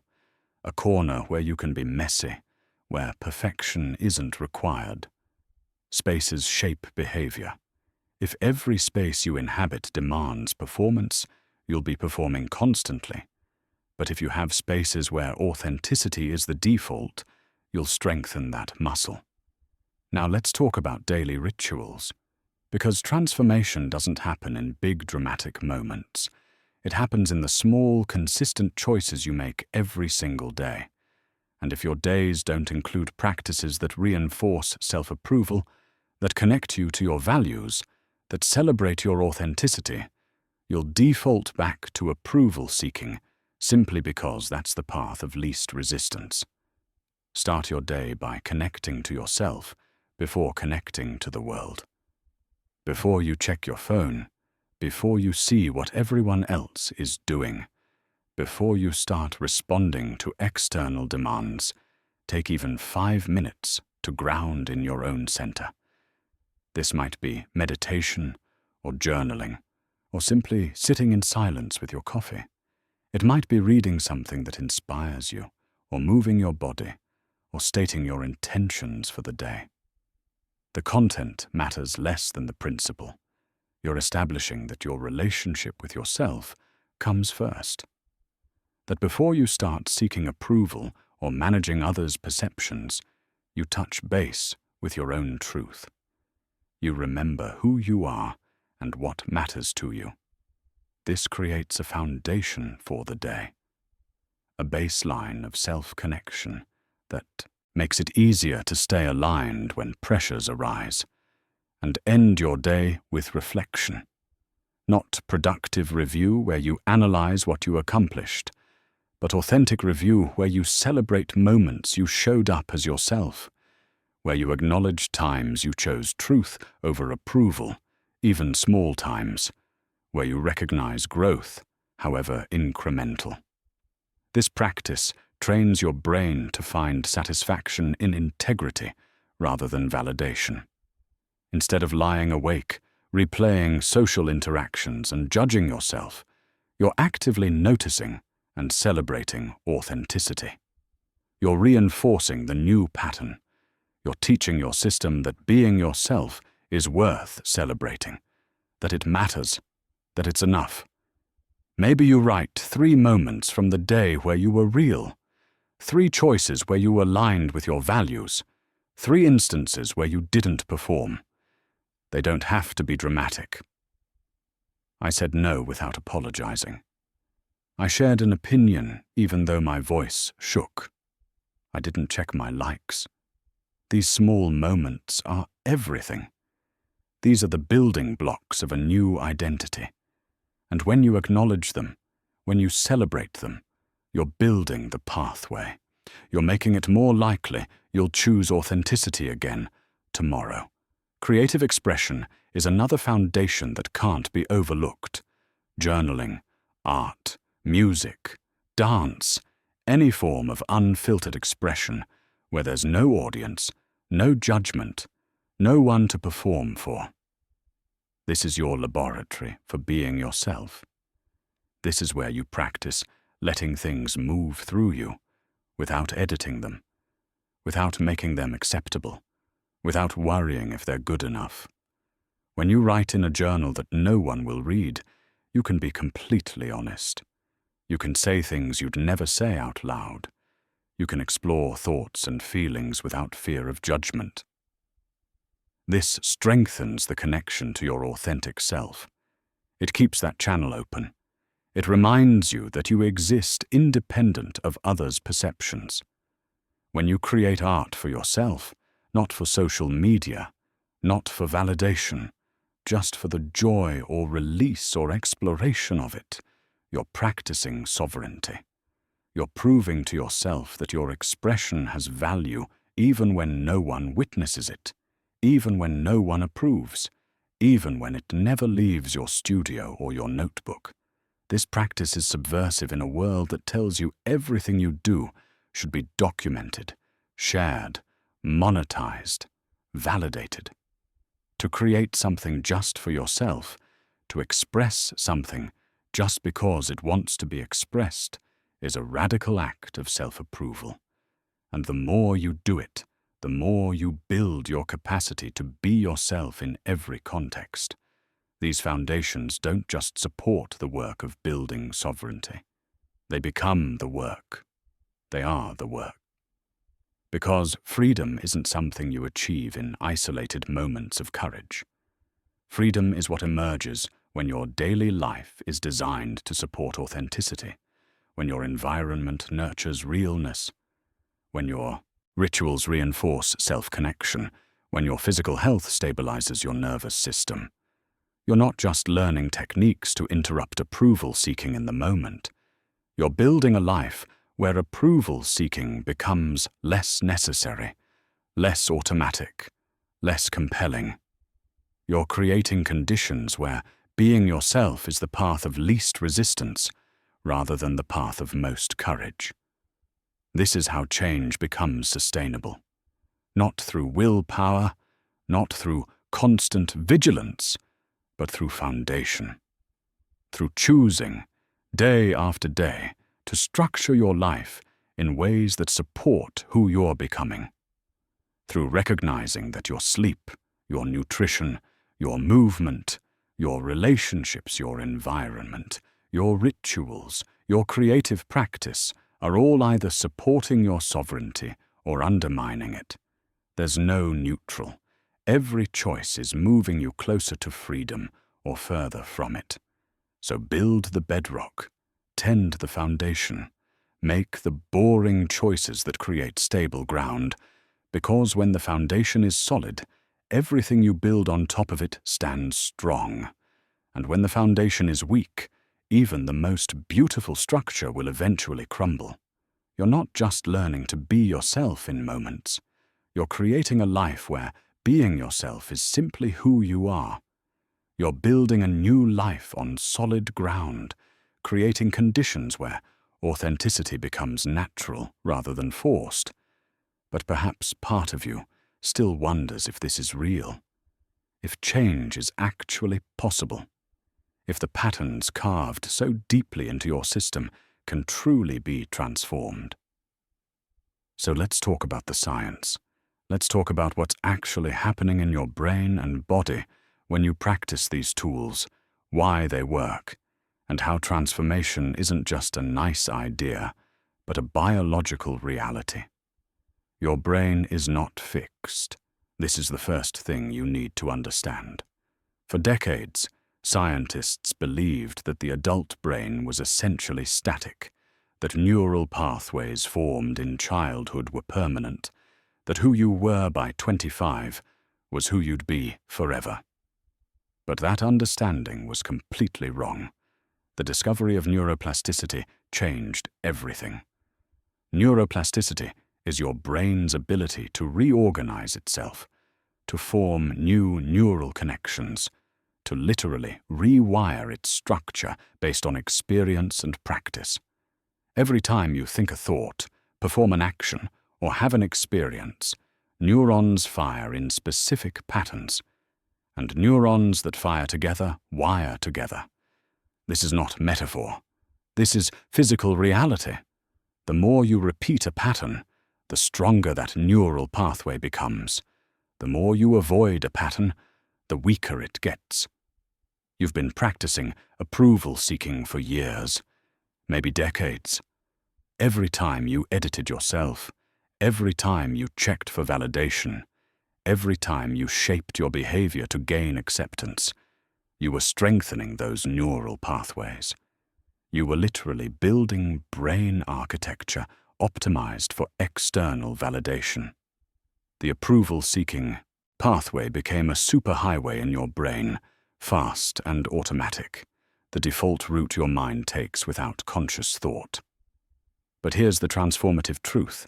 Every time you practice self-approval, every time you choose authenticity over performance, every time you validate yourself instead of seeking it externally, you're building a new pathway.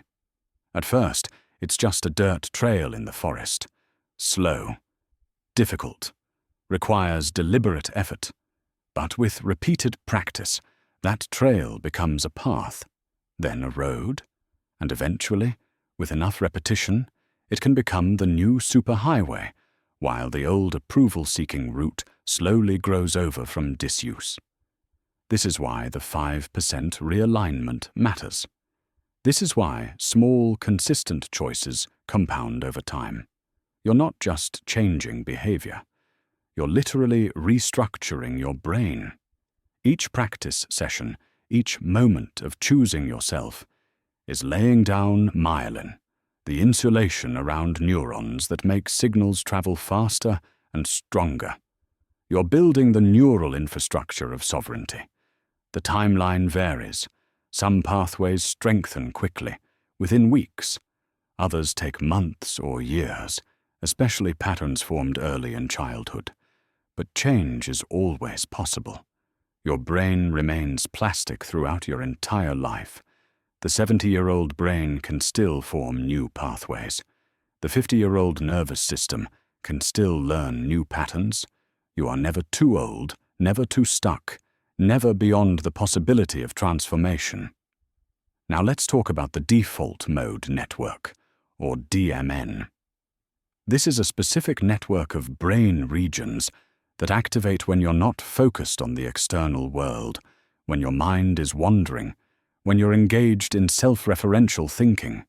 The DMN is where you construct your sense of self, where you think about who you are and how others see you. In a healthy system, the DMN helps you reflect, plan, and understand yourself in relation to others. But when approval-seeking dominates, the DMN becomes hijacked. Instead of genuine self-reflection, you're constantly running social simulations. Instead of understanding yourself, you're imagining how others perceive you. The DMN becomes a comparison machine, endlessly measuring yourself against others, endlessly evaluating whether you're acceptable, endlessly generating anxiety about your social standing.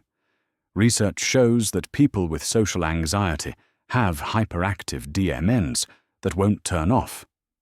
Even during tasks that should engage their attention elsewhere, their DMN keeps firing, keeps comparing, keeps worrying.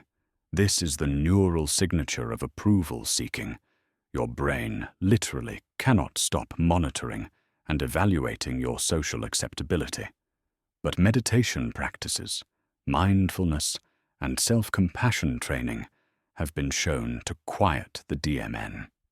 When you practice present moment awareness, when you interrupt the comparison loops, when you consciously redirect attention from "what do they think of me" to what is actually true. Right now, you're training your DMN to function differently. You're teaching it that self-reflection doesn't have to mean social comparison. You're breaking the hijacking pattern. Let's go deeper into the nervous system itself with polyvagal theory. This framework, developed by Stephen Porges, explains how your autonomic nervous system has 3 distinct states that affect everything about how you experience the world. The ventral vagal state is social engagement, the state where you feel safe, connected, and able to be authentic. The sympathetic state is fight or flight, mobilized for threat. The dorsal vagal state is shut down, freeze, collapse. Your nervous system is constantly assessing safety and shifting between these states based on environmental cues and internal sensations. Here's the key: chronic approval. Seeking keeps you out of the ventral vagal state. When you're constantly monitoring for threat, constantly scanning for disapproval, constantly adjusting yourself to maintain acceptance, you're signaling to your nervous system that you're not safe. You're activating sympathetic arousal, that low-grade fight or flight that manifests as social anxiety. Or you're triggering dorsal shutdown, that collapse into learned helplessness, where you stop trying to be yourself because it feels too dangerous.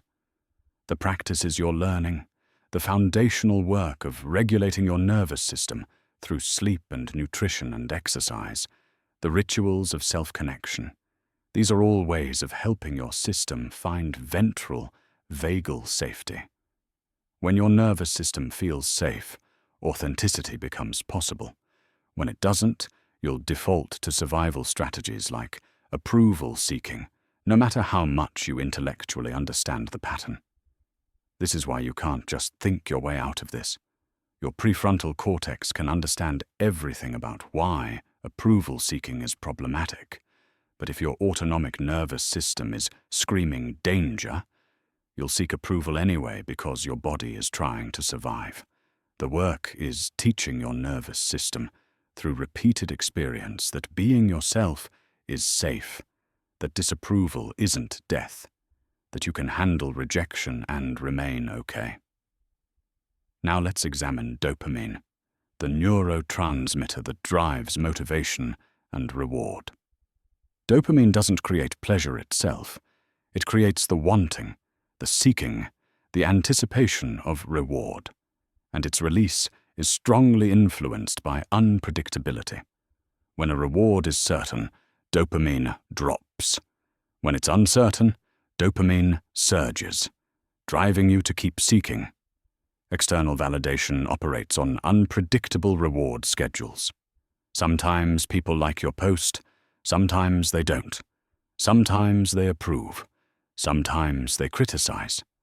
Sometimes you get the validation you're seeking, sometimes you don't. This unpredictability creates a dopamine-driven compulsion. Your brain becomes obsessed with checking, seeking, monitoring, because it never knows when the next hit of approval will come. This is literally the same mechanism that makes gambling addictive. The uncertainty drives the behavior, and social media platforms have engineered this perfectly. The like button, the notification, the algorithmic feed that sometimes shows you validation and sometimes doesn't. It's all designed to keep your dopamine system engaged, keep you checking, keep you seeking. But self-approval operates differently. When you validate yourself, when you acknowledge your own worth, when you celebrate your own authenticity, you're creating a predictable reward. Your brain learns that the satisfaction doesn't depend on external variables. It's stable, it's reliable. And while this might create less dramatic dopamine spikes, it creates sustainable satisfaction. It builds a baseline of okayness that doesn't require constant external input. Research on self-compassion backs this up powerfully. Studies by Kristen Neff and others show that people who treat themselves with kindness, who practice self-approval rather than harsh self-criticism, have better mental health outcomes. They're less anxious, less depressed, more resilient in the face of failure. And contrary to what many people fear, self-compassion doesn't make you lazy or complacent. It actually improves performance because you are not paralyzed by fear of failure, not avoiding challenges to protect your fragile sense of worth. The research is clear. Harsh self-criticism activates threat systems in the brain. It triggers the same neural networks that respond to external attack. Your brain can't distinguish between someone else criticizing you and you criticizing yourself. Both feel like danger. Both activate defensive responses that actually impair your ability to learn and grow. But self-compassion activates caregiving and soothing systems. It signals safety to your nervous system. And from a place of safety, you can take risks, make mistakes, learn from failure, grow. Self-approval isn't indulgent. It's strategic. It's what allows you to be brave. Studies on authenticity and well-being show consistent correlations. People who report living in alignment with their values, who feel able to express their true selves, who don't constantly perform or hide, these people have significantly lower rates of anxiety and depression. They report higher life satisfaction, better relationships, greater sense of meaning and purpose. This isn't because authentic people have easier lives. Often they face more conflict because they're not constantly accommodating. But they have internal coherence. They're not splitting their energy between who they are and who they're pretending to be. They're not carrying the constant stress of performance. And that coherence, that alignment between internal and external, creates psychological well-being. The research on values-based living shows similar patterns. When people make choices aligned with their core values rather than based on external pressure or approval, they report greater fulfillment even when those choices are difficult. The alignment itself is satisfying in a way that approval never quite is. And longitudinal studies show that authenticity predicts well-being over time better than external success or social approval. People who prioritize being themselves over being impressive end up happier, healthier, more satisfied with their lives years down the line. The approval seekers might have more external validation in the short term, but they pay for it in internal fragmentation, chronic stress, and a nagging sense that their life isn't really theirs. All of this science points to the same conclusion. The transformation you're working toward isn't just philosophically appealing, it's biologically optimal. Your brain and nervous system function better when you're authentic than when you're performing. Your psychological well-being improves when you validate yourself rather than constantly seeking external approval. Your life satisfaction increases when you live aligned with your values rather than shaped by others' expectations. This is not about becoming perfect. It's not about transcending your humanity or never caring what others think. It's about bringing your system back into balance, back into the configuration it works best in. Humans are social animals. We're designed to care about others, to connect, to belong. But we're also designed to have individual identity, to make autonomous choices, to express authentic selfhood. Approval-seeking represents an imbalance, where the social side has overwhelmed the individual side. You're all connection, no boundaries. All performance, no authenticity. All external reference, no internal compass. And your system is suffering because of it. The anxiety, the exhaustion, the sense of losing yourself. These aren't personal failures. These are symptoms of a system out of balance. The work you're doing is rebalancing. You're not eliminating your social nature. You're strengthening your individual nature so they can coexist in healthy proportion. You're building neural pathways for self-approval that can hold their own against the pathways for external validation.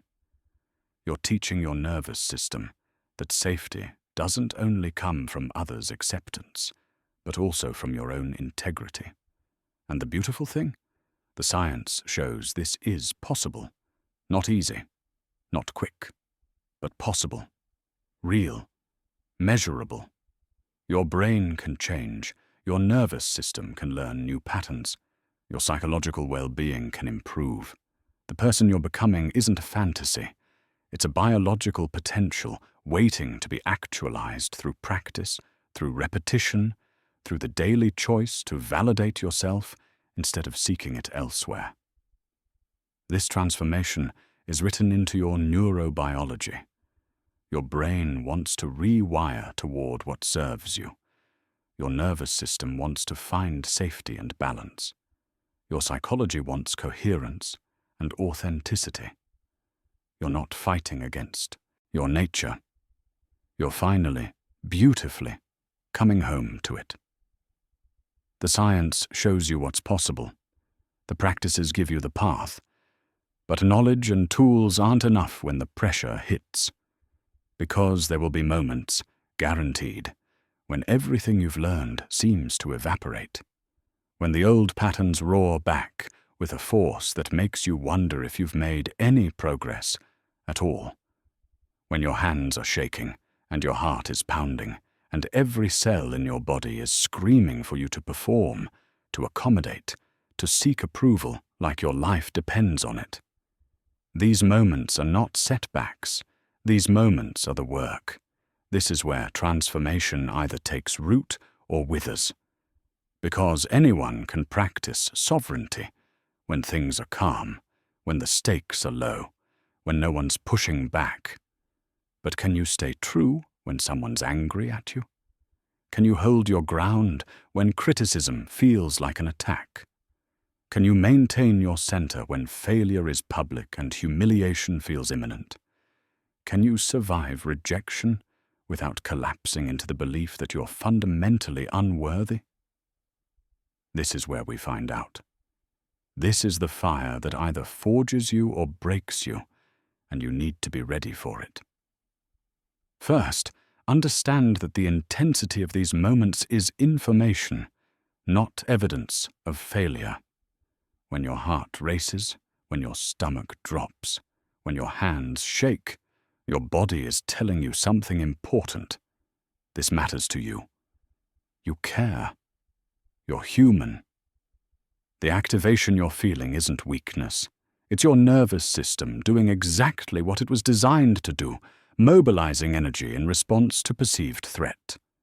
The old interpretation would be, I'm so anxious. I must need their approval. I'm not making progress. I should just give in. The new interpretation is, my body is activated because this is important, because I'm about to do something that challenges old patterns, because growth is happening right now. Same physical sensation, completely different meaning. And that reframe, that simple shift in how you interpret your body's signals, can be the difference between staying true and collapsing back into performance.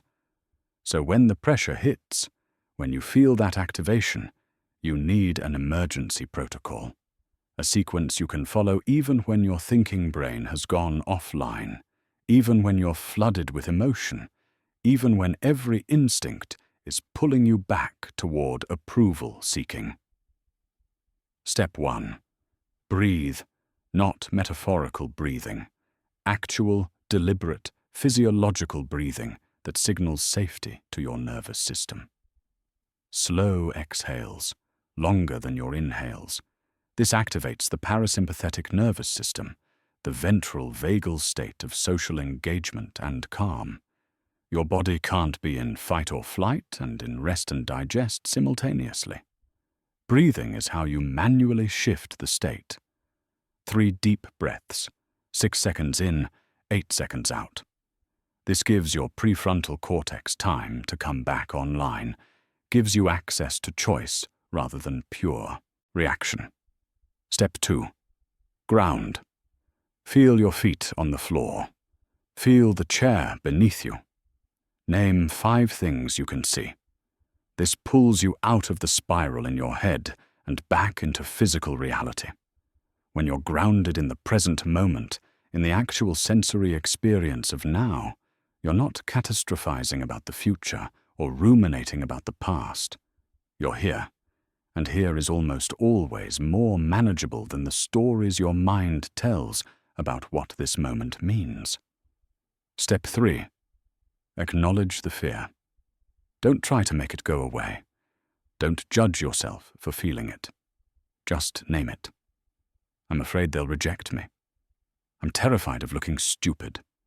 I desperately want their approval right now. Naming the fear doesn't make it worse. It actually reduces its power. Research shows that affect labeling, simply putting words to emotions, decreases activity in the amygdala and increases activity in the prefrontal cortex. You're bringing the fear into consciousness where you can work with it rather than letting it drive you unconsciously. Step 4. Choose one small, authentic action. Not a big, heroic stand.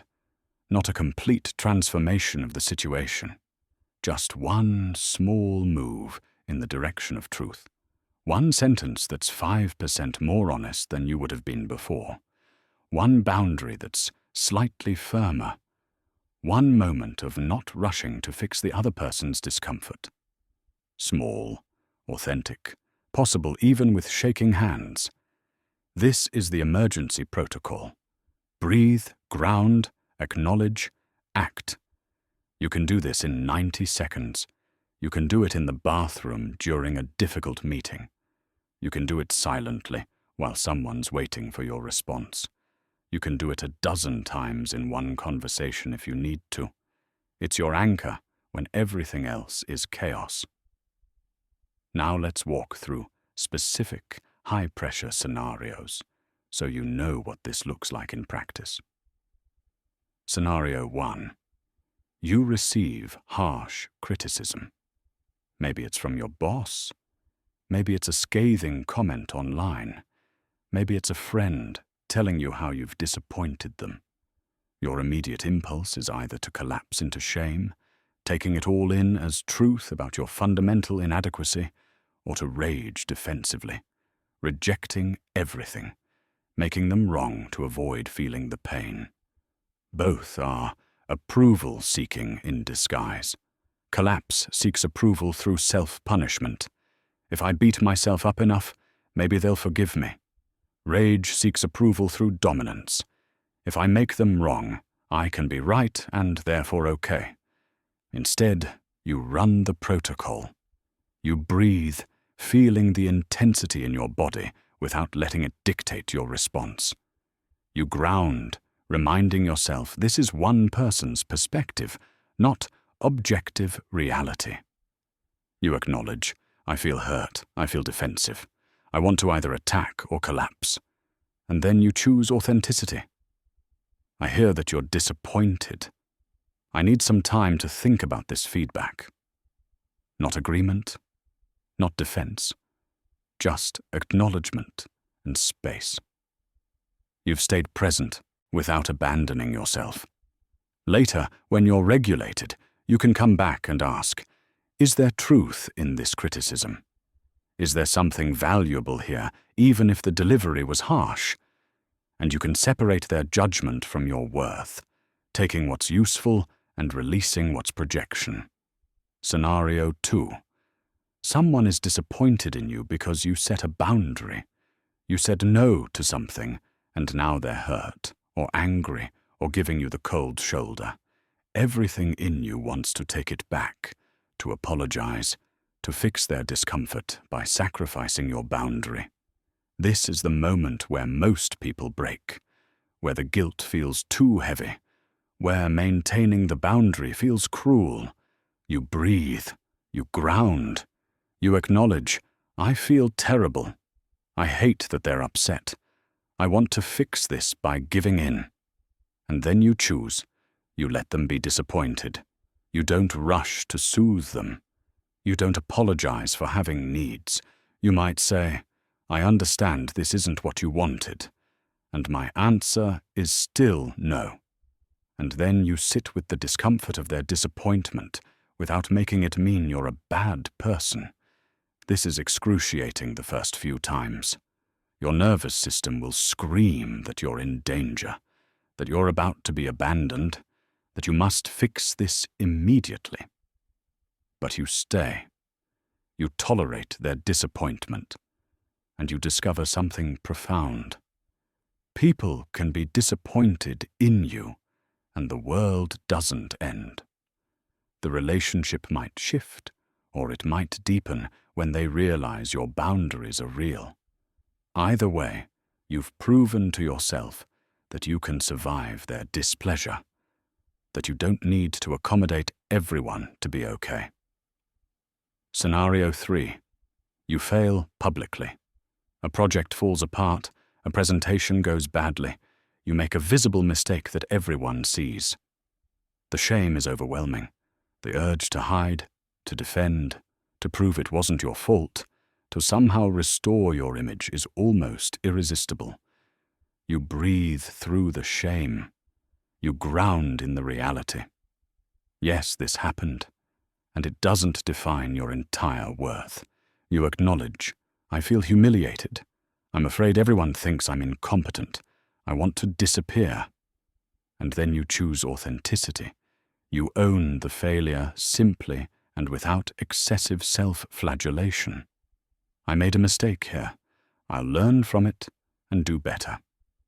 Not dramatic self-punishment to win sympathy. Not elaborate excuses to avoid responsibility.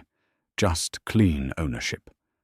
And then, and this is crucial, you treat yourself with compassion. You talk to yourself the way you'd talk to a friend who failed. With kindness, with perspective, with the understanding that failure is part of being human, not evidence of unworthiness. This is self-approval in action. You're validating yourself not because you succeeded, but because you showed up, you tried, you're willing to learn. That's enough. Scenario 4. You're excluded or rejected. You're not invited to something. You're passed over for an opportunity. Someone you care about chooses someone else. The old pattern would spiral immediately. What's wrong with me? Why am I not enough? I must have done something wrong. You'd replay every interaction, searching for your mistake, for the thing you could have done differently to avoid this rejection. Instead, protocol. Breathe through the sting. Ground in the fact that this is one situation, not a verdict on your entire life. Acknowledge, this hurts. I wanted to be included. I feel rejected. And then you choose to hold a different story. This is information about compatibility, not about my worth. Not everyone will choose me, and that's okay. I'm still whole. You let yourself feel sad without letting the sadness become identity. You grieve the disappointment without making it mean you're fundamentally unlovable. And you keep moving, keep showing up, keep being yourself, trusting that the right people, the right opportunities will find you when you're being real rather than performing. These scenarios will happen. Multiple times, in variations you can't anticipate. And each time you have a choice. You can default to the old pattern, seeking approval, abandoning yourself, proving to your nervous system that authenticity is dangerous and performance is necessary. Or you can run the protocol, stay present with the discomfort, choose one small authentic action, and prove to your system that you can handle this, that you can be yourself even under pressure, that freedom is real. And here's what most people don't realize. Mastery isn't the absence of wanting approval. It's not reaching some enlightened state where you don't care anymore. It's the ability to feel that wanting, to notice the pull, to acknowledge the desire for validation, and still choose authenticity. It's feeling your hands shake and speaking your truth anyway. It's noticing the urge to perform and staying real instead. It's wanting someone to like you and being yourself, regardless of whether they do. The wanting doesn't go away. It just stops controlling you. You feel it, you note it, and you act from something deeper. From integrity, from values, from the person you're becoming rather than the person your fear thinks you need to be. Every time you stay true under pressure, you're writing new code into your nervous system. You're proving that authenticity is survivable, that disapproval isn't death, that you can handle the discomfort of being real, and each proof makes the next time easier. Not easy, but easier. The pathway strengthens. The new pattern becomes more automatic. The old grip loosens. These pressure moments aren't obstacles to your freedom. They're the forge where freedom is made real. Anyone can be authentic when no one's watching, when nothing's at stake. But you're learning to be authentic when it costs something, when it's uncomfortable, when every old pattern is pulling you back. And that's mastery. That's sovereignty. That's the freedom that lasts because it's been tested in fire and proven real. You've been tested in the fire. You've practiced the protocols, built the foundations, applied the tools when your hands were shaking and your heart was racing. You've survived the very things you thought would destroy you. Disapproval, rejection, disappointment, failure. And here you are, still standing, still breathing, still whole, maybe more whole than you've ever been. So let's pause here, at the end of this particular leg of the journey, and look at who you've become. Not who you're trying to become, who you already are. Because transformation doesn't announce itself with trumpets. It happens quietly, in accumulated moments, in choices made and remade, until one day you realize you're not the same person who started this journey. You've changed, not just in what you do, but in how you exist in the world. You enter rooms differently now. There's less scanning, less monitoring, less of that exhausting hypervigilance where you're tracking every face and adjusting yourself in real time. You still notice people, still read the room, but you're not performing anymore. You're present. There's a settledness in your body that wasn't there before, a kind of quiet power that comes from knowing who you are and trusting it. People feel this. They might not name it, but they sense something different about you, something solid, something real. You speak differently, not louder, not more, but with less editing. The gap between what you think and what you say has closed. You still choose your words, still consider impact, but you're not running everything through 17 filters of, will this make me acceptable? You say what's true, simply, clearly, and sometimes your voice still shakes, but you've learned that trembling isn't weakness, it's courage in motion. It's the sound of growth happening in real time. Your relationships have transformed. Some have deepened beyond what you thought possible because you stopped performing and started showing up as yourself. The vulnerability you were so afraid would push people away has actually drawn the right people closer. They see you now, actually see you, and they love what they see, not because it's perfect, but because it's real. These relationships feel different, easier, like you can finally exhale, like you don't have to maintain anything, you just get to be. And yes, some relationships have ended or shifted. Some people couldn't handle the new you, the authentic you, the you who has boundaries and needs and doesn't accommodate everything. It hurt. Maybe it still hurts. But you're learning that the freedom to be yourself includes the freedom to be misunderstood, to be rejected by people who only wanted the performed version. You're learning that not everyone is your people, and that's not a tragedy. It's clarity. The work is never finished. You know this now. There's no final destination where you arrive completely free, permanently sovereign, forever unbothered by others' opinions. You're human. You'll have moments where the old pattern resurfaces, where you catch yourself seeking approval, where you slip back into performance. But here's what's changed. The center has shifted. You no longer need to work to be yourself. Being yourself has become the default setting, the path of least resistance, the natural state you return to. Performance is what requires effort now. Pretending is exhausting in a way it never was before, because you know what authenticity feels like, and you can't unknow it.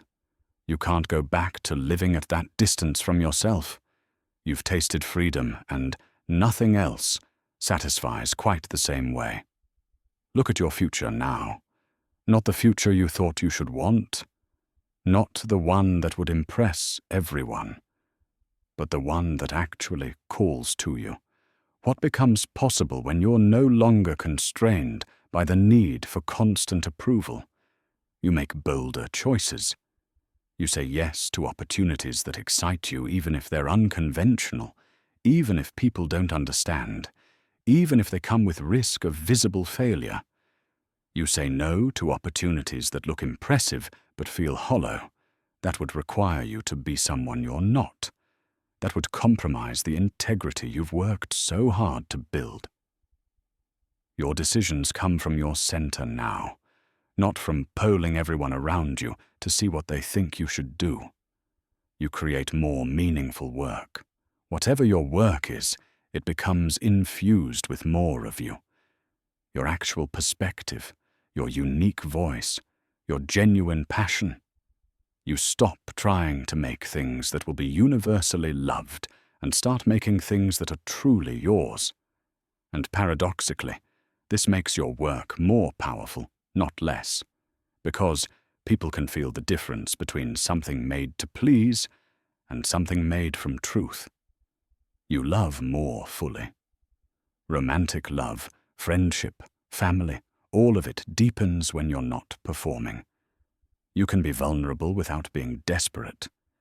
You can need someone without making them responsible for your worth. You can give freely because you're not giving to earn approval or avoid rejection. You're giving because you want to, because it feels good, because you're full and you're sharing from overflow rather than from depletion. You can handle conflict now without falling apart. You can disagree without catastrophizing. You can sit with someone's anger or disappointment without immediately abandoning yourself to fix it. This makes you someone people can actually trust, because your yes means yes, and your no means no, and they don't have to wonder if you're just telling them what they want to hear. You take up your space, not aggressively, not at others' expense, but you stop shrinking. You stop apologizing for existing. You stop making yourself smaller to make others comfortable. You bring your full presence to situations and let people adjust to you rather than constantly adjusting yourself to them.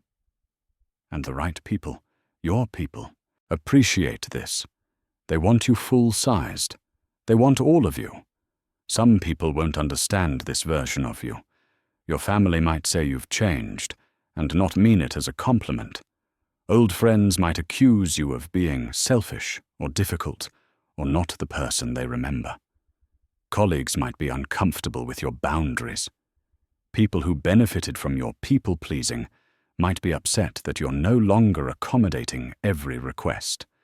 And that's okay. It has to be okay. Because the freedom to be yourself includes the freedom to be misunderstood, to be judged, to be considered wrong by people who preferred the version of you that served their needs. You can love these people and still choose yourself. You can understand their confusion and still maintain your boundaries. You can grieve what's lost while celebrating what's gained. Your identity has integrated. This is the deepest shift. You're no longer someone who's working on approval seeking, someone who's trying to be more authentic, someone who's attempting to build sovereignty. You're someone who is authentic, someone who is sovereign, not perfectly, not constantly, but essentially. At your core, in your default state. You haven't conquered approval seeking. That framing was always wrong. You've discovered something more fundamental. You were whole all along. The approval you were seeking outside yourself was always available inside yourself. The validation you were chasing was always yours to give. You didn't need to become worthy. You just needed to recognize the worth that was there from the beginning, buried under years of conditioning, hidden beneath layers of performance, waiting to be reclaimed. You've learned that the deepest validation comes from living in alignment with truth. Not truth as some abstract philosophical concept, but truth as the lived experience of integrity. When your outsides match your insides, when what you do reflects what you value, when how you present yourself is actually who you are. That alignment, that coherence, creates a satisfaction that external approval can never match. It's not louder or flashier. It's quieter, deeper, more sustainable. It's the satisfaction of being real. And here's what you've come to understand about gifts and giving. The greatest gift you can give the world is not your perfection, not your achievement, Not your impressive resume or your curated image or your performance of having it all together. The greatest gift you can give is your presence, raw, real, utterly your own. Because the world doesn't need more perfect people. It needs more real ones. It needs people who are willing to be themselves, even when it's uncomfortable, even when it's not popular, even when it means being misunderstood. It needs people who can say what's true, who can be vulnerable, who can show up fully human instead of performing some sanitized version of humanity. Your realness gives other people permission to be real. Your authenticity creates space for others' authenticity. Every time you choose truth over performance, you're not just freeing yourself. You're contributing to a world where freedom is possible, where people can breathe, where we can finally stop pretending and start living. This is who you've become. Not someone who has it all figured out. Not someone who never struggles, or never wants approval, or never slips back into old patterns, but someone who knows the way home to themselves. Someone who can find their center even when external pressure tries to pull them off course. Someone who understands that being yourself isn't selfish or indulgent or optional. It's the most generous, most necessary, most revolutionary thing you can do. The journey continues. There will be new challenges, new situations that test your sovereignty, new layers of conditioning to work through. But you're ready now. You have the tools. You have the understanding. You have the evidence from your own experience that transformation is real, that freedom is possible, that you can survive being yourself. So go forward. Make the bold choices. Create the meaningful work. Love with your whole heart. Set the boundaries. Speak the truth. Take up your space. Disappoint people when integrity requires it. Be misunderstood when necessary. And through it all, remember, you are not working to become worthy. You are already whole. You are already enough. You always were. The prison of other people's eyes has dissolved, not because their eyes have closed, but because you've learned to see yourself differently, to validate yourself, to approve of yourself, to recognize that the only opinion of you that determines how you live is your own. You are free, not because you've transcended your humanity or stopped caring what others think, but because you've found something stronger than the need for approval. You've found truth. You've found integrity. You've found yourself. And that self? That real, flawed, beautiful, complicated, utterly unique self. That's what the world has been waiting for. That's what you were always meant to offer. Welcome home. Welcome to yourself. Welcome to the life that was always yours, waiting on the other side of fear, on the other side of performance, on the other side of the desperate need to be acceptable. You've arrived. Not at perfection, at presence. And presence, it turns out, was what you were seeking all along.